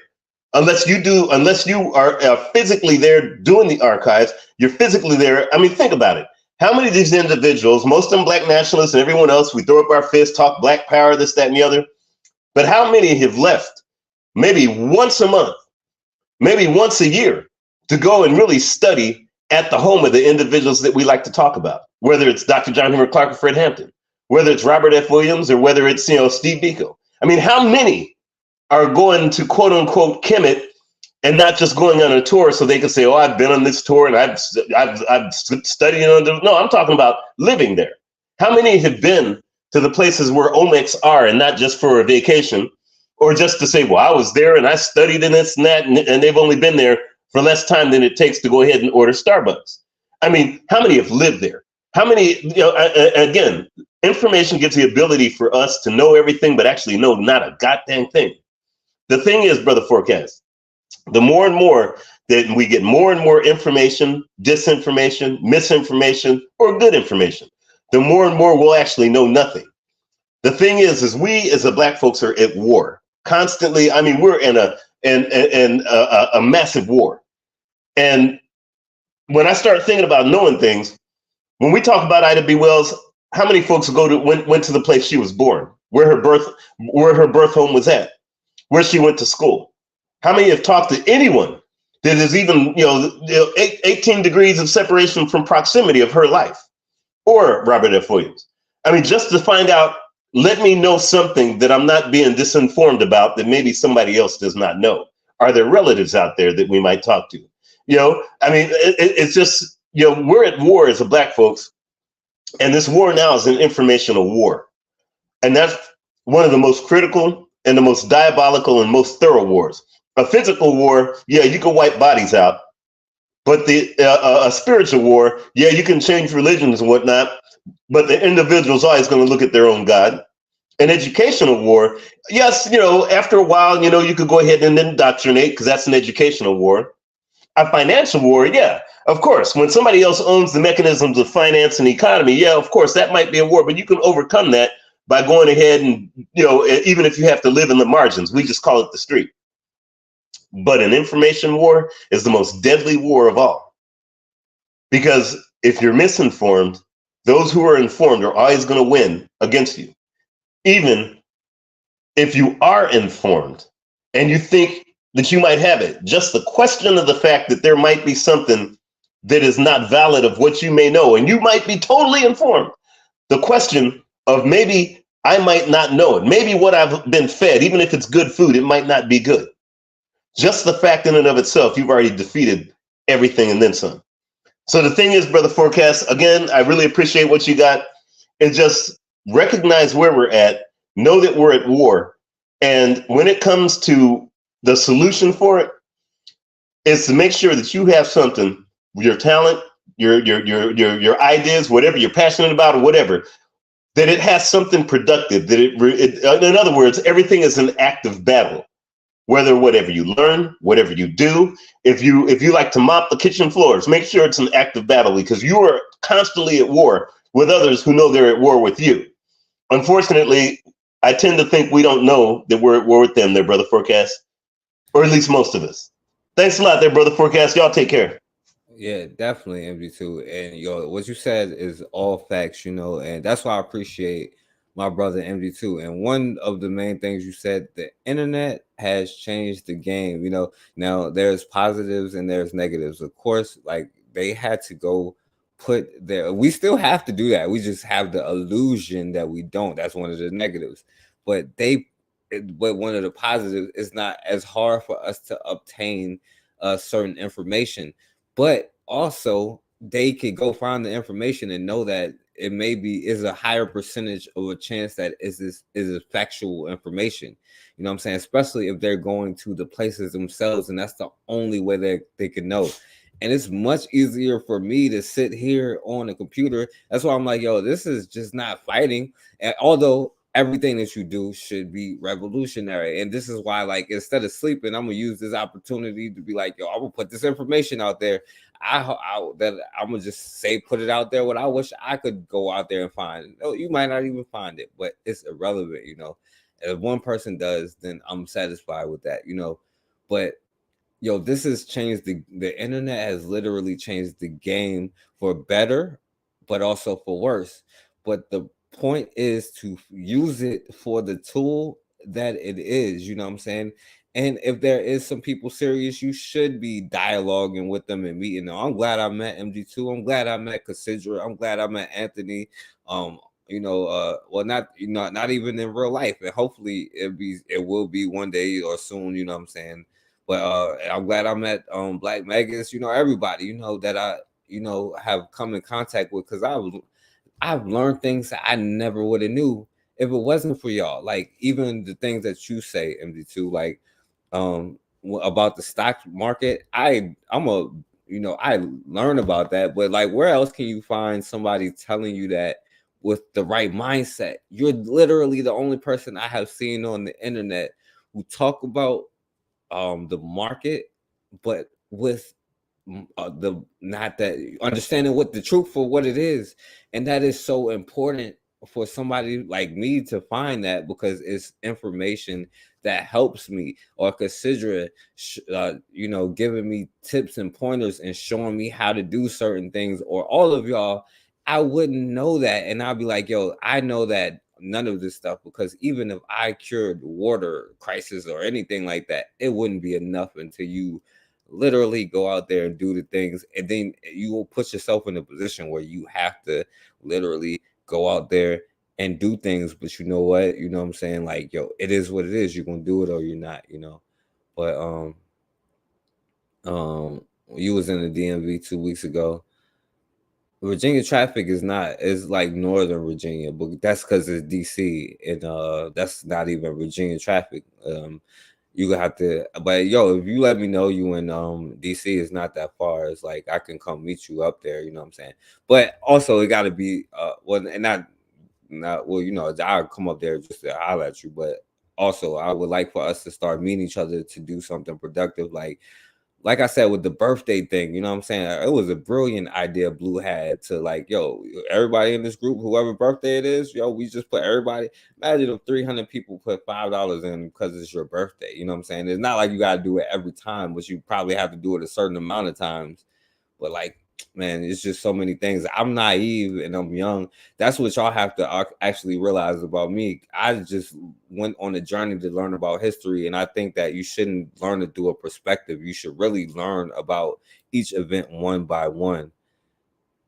Oh yeah, no, but yeah, it could be to Bill, but I don't want to say it like that because Black Meg is you cool, my brother. So like, I'm just saying like for most people, but like I don't definitely mind meeting any of y'all to learn, because I learn every day, all day. But I didn't mean to go on that tangent. I'm sorry. MG2. That's just my point. You know. So yeah, my bad, bro. You want to go ahead and say something? I know you said you was about to get out of here, but you want to say something because I'm about to close out after this. Okay. Yeah, I just wanted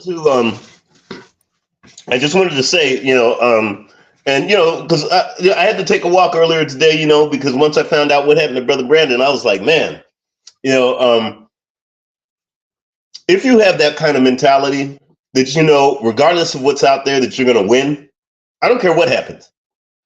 I don't care what, you know, ups, downs, ins and out. All you think of is I have to win. I have to make it. In other words, the harder it gets, the more determined you are to win.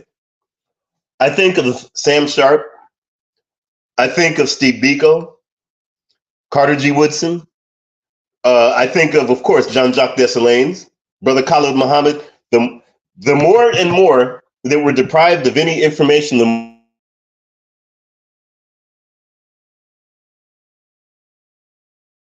MG2, you cut out. parents deprive you, or you know, or Ron DeSantis wants to do it. We could not have, you know, the accoutrements that you should be more. Again, you're in battle. The more that you have to go ahead. Some folks call it a hustle. I just call it determination. To make the things, do the things, whatever it is, to go ahead and win. Because one of the things that I told Brother Brandon, one of the last things I told him, I says, never let your enemy win. Never give them the satisfaction of knowing that you can't make it, that you can't do it. Never let them, at the end of the day, if you're down and out and ain't nothing for you and everything's going to get, so what? So what? You're at war with everything that's non-Black. And if we say we can't, then that means they can. And I don't think Steve Biko said that whatsoever. I know that Carter G. Woodson didn't say it.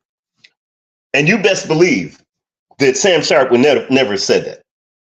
It's right now, the more and more, Brother Forecast, that we entrench ourselves, whether it's through social media, whether it's watching Netflix, whatever it is, the more we entrench ourselves into somebody else's so-called society, trying to fit. We clock into work. We go ahead and, you know, yes, Mr. Burns, yes, I'll do it. You know, the more and more we entrench ourselves into that and not look for our own solution. If you clock into work, your own solution is what you do when you're not there. The more and more that we spend more time on someone else and not us, I'll just let you go ahead and figure out the outcome, because it really pretty much is self-explanatory. Thanks a lot there, Brother Forecast. Y'all take care. Yeah. Elio, before you go, si, senor. Si, senor. Shay. Arigato gozaimashita. Terima kasih. Yes, sir. Those are different languages. Spasiba, comrade. These are different languages to tell you what's going to happen to Black folks if we don't go ahead and start fighting this battle. Take care there, Brother Forecast. Do you know Yiddish? I thought that's the one language Even if Satan himself came up and said, "Look, I'm gonna burn you in hell if you don't learn it," I'll be the most comfortable person in 300-degree heat. I'll be in 1,000-degree heat with my horns and my pitchfork and my tail, because that's one language I will never want to learn. Facts. I feel you, MG2. Take care. All right, peace, my brother. Yo, that's all facts, you know. And no, a brother, Brandon Baxter, you know, the brother, you know, I don't want to like put out, but I do want to show homage to the brother, because like that's some BS for real, for real. And he ain't talking about that person though. He's talking about another brother. So yeah, before I get out here, right, I want to show y'all something real quick, and then and I'm gonna close out, okay? Cause yo, check this out, right? They took down my thing because they said YouTube does not allow content that poses serious risk of harm or spreading medical misinformation. Now y'all know we don't spread misinformation over here. We only correct the misinformation, but this is the medical misinformation. Now this is, y'all remember when Blue used to come over here on here, and how long ago that was? It's like a year and a half ago, maybe damn near 2 years ago. But this is how they keep like channels like this, because I don't want y'all to think that like, oh well, we only addicted to nonsense. That's not true. Like a lot of people do want the information, so don't get discouraged or nothing like that by the stuff that they say. And this is why we need other platforms. I show videos, which makes it tough, because I can just go on rants. But like I used to go on rants, but I want you to hear the medical misinformation that they said I said. If it plays, it probably ain't gonna play now that I'm live here.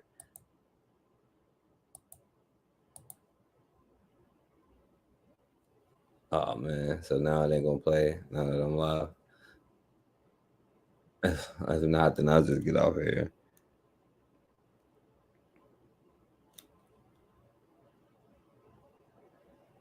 Oh man, so I can't even do that either. They don't want y'all to hear the medical misinformation, I guess. All right, hold on. Let me see if it'll work. It might not work, y'all. It was just working a second ago.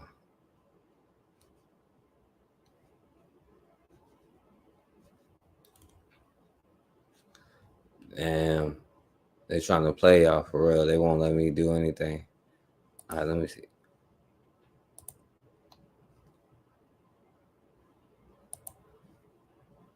All right, I'm trying to show y'all what it is. It might not do it now.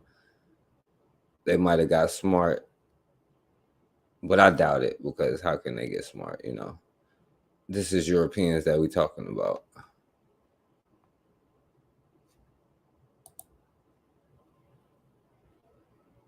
And I don't think that they're that smart. You know what I'm saying? There's always around it.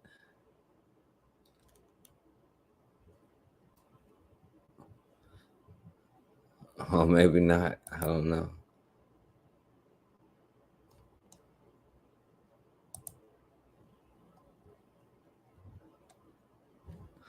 Because I want you to see the medical misinformation, but they won't show it at all. Now it's just like loading, it won't come up. And at first it was just coming up like it wasn't nothing.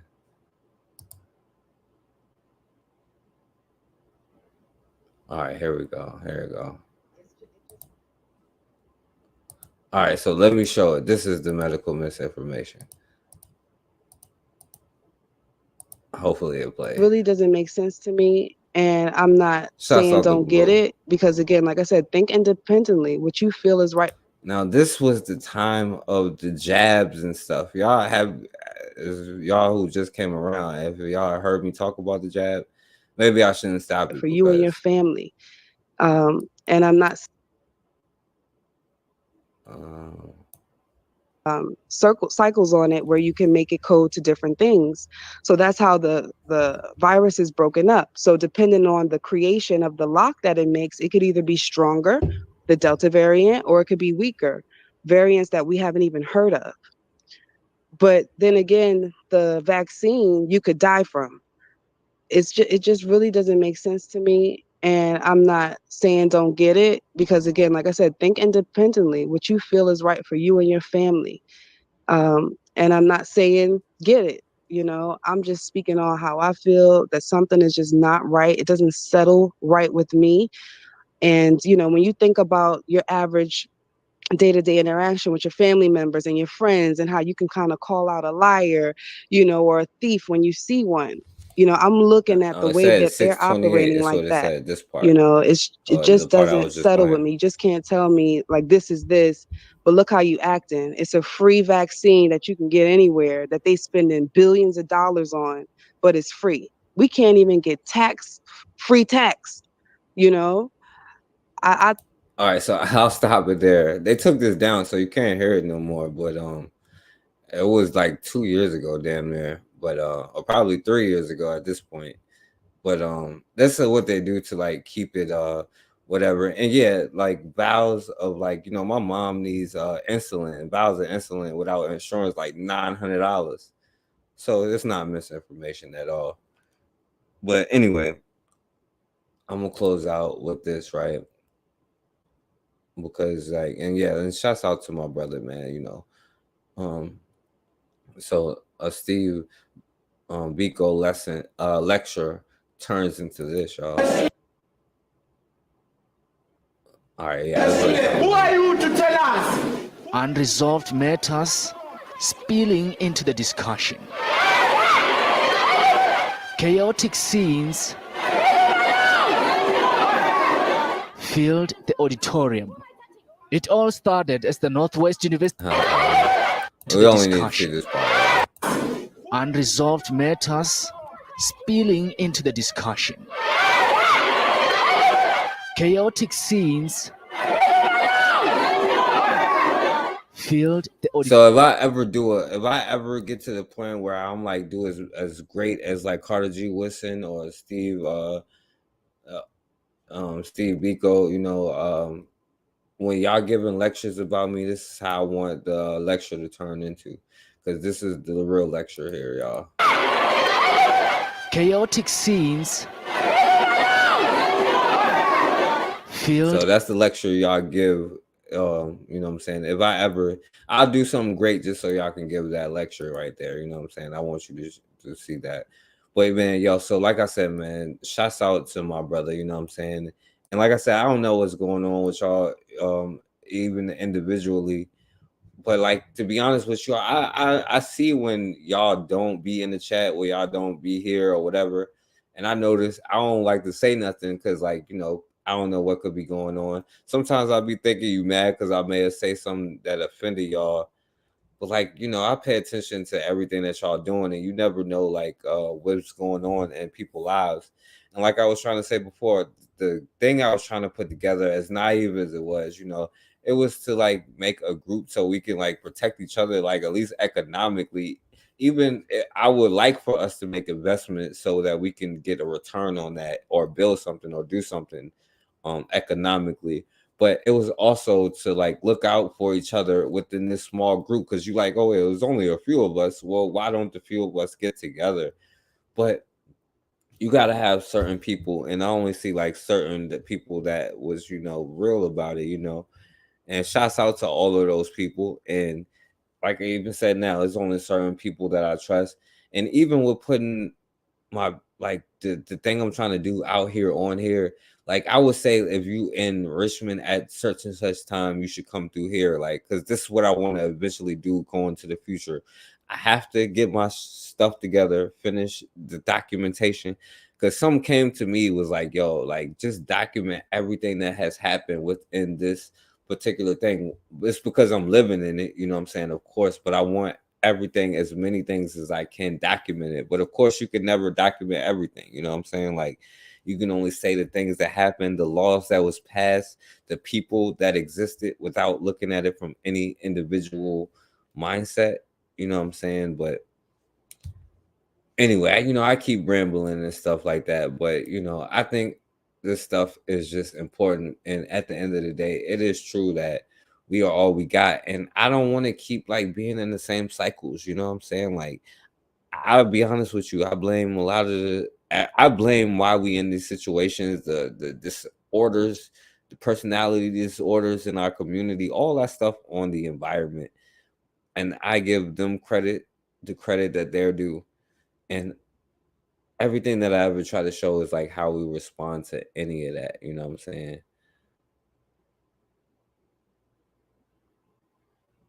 Um, no, well, that's why you don't walk away. You know what I'm saying? You find the right way to do it. You know what I'm saying?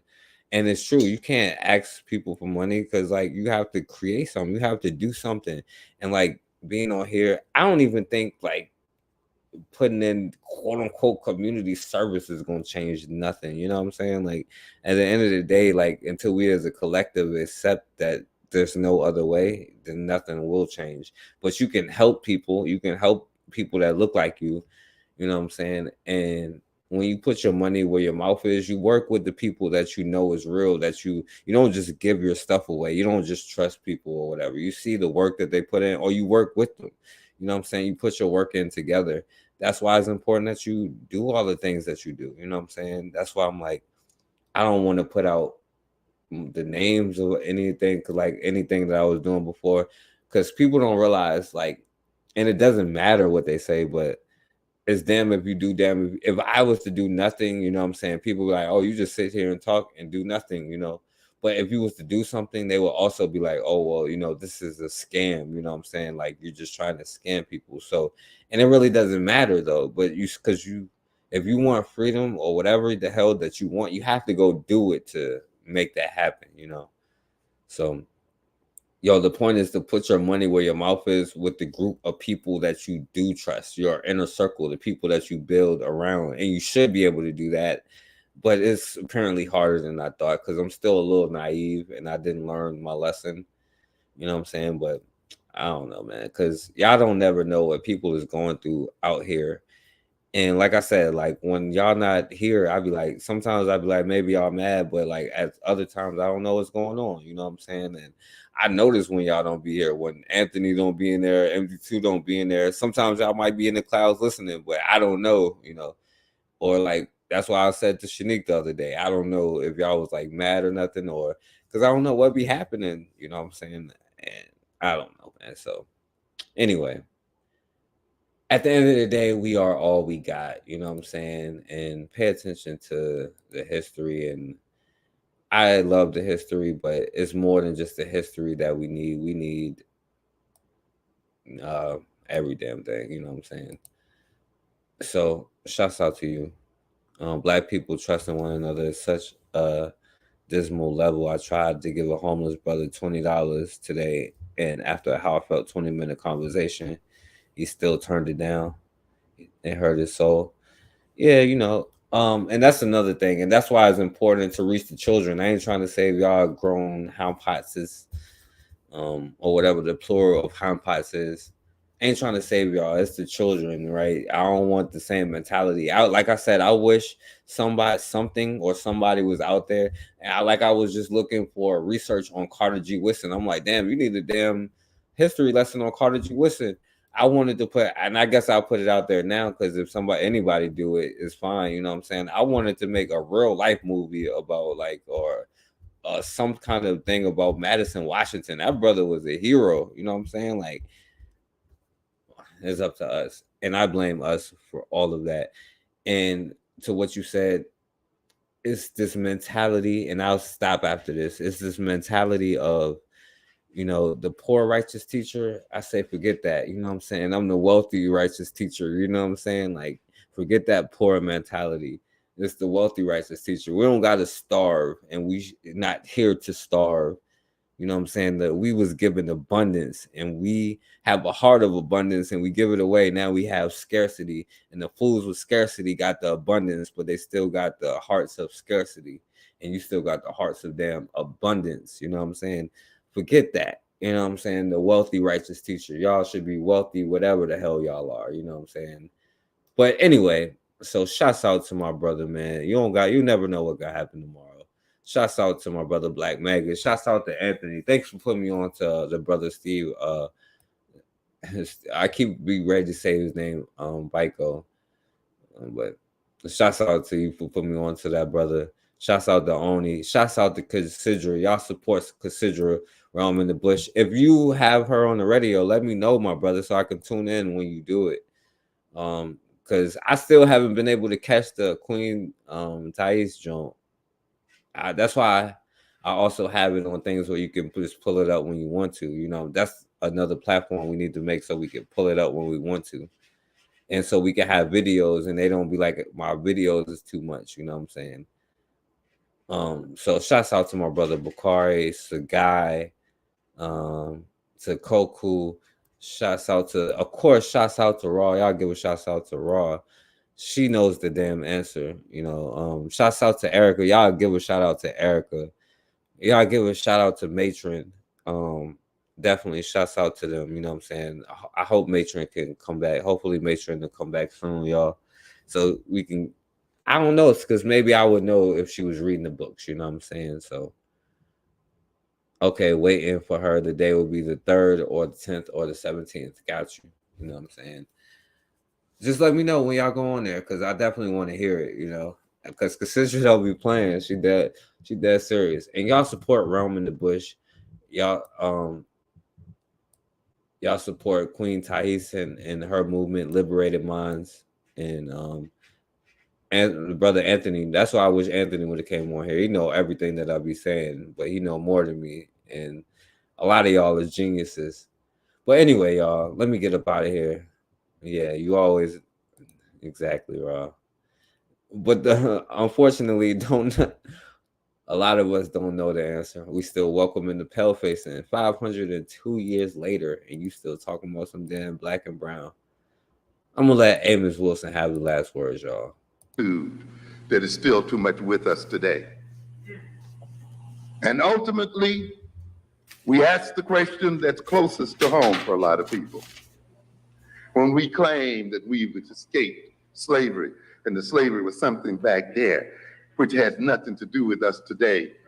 And then I ask you the question, what kind of God do you worship?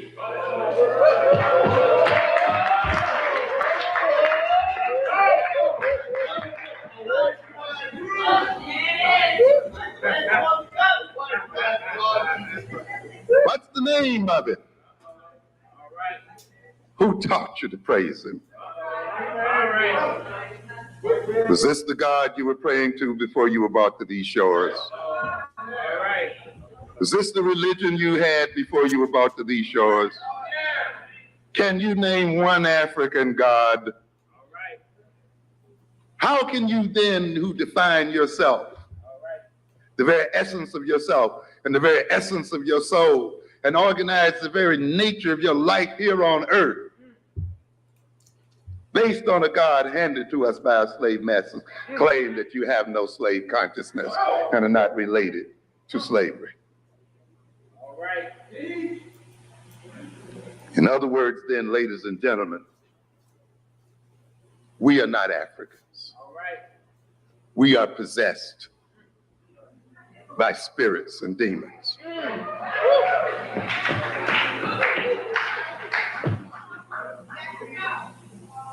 We have let another people's spirit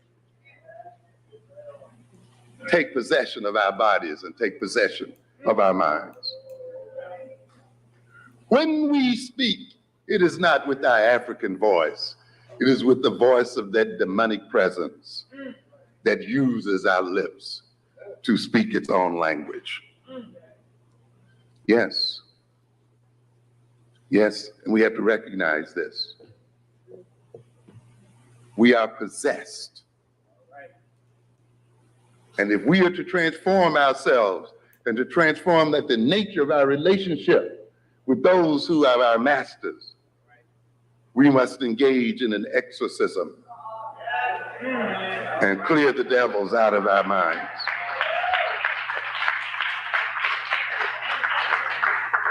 And at this time, then, it'll pay you to read a little bit. Get the devils out of your mind. Lord have mercy. But man, shouts out to my brother, man. And shouts out to all of y'all. Yo, you never know what can happen tomorrow. You know what I'm saying? At the end of the day, we are all we got. Maybe we'll learn it tomorrow. Maybe we'll learn it in 3033. Yo, so there goes Shanique right there. You know, I was just talking about you, Shanique. You know, like I'll be noticing when y'all don't be here. But anyway.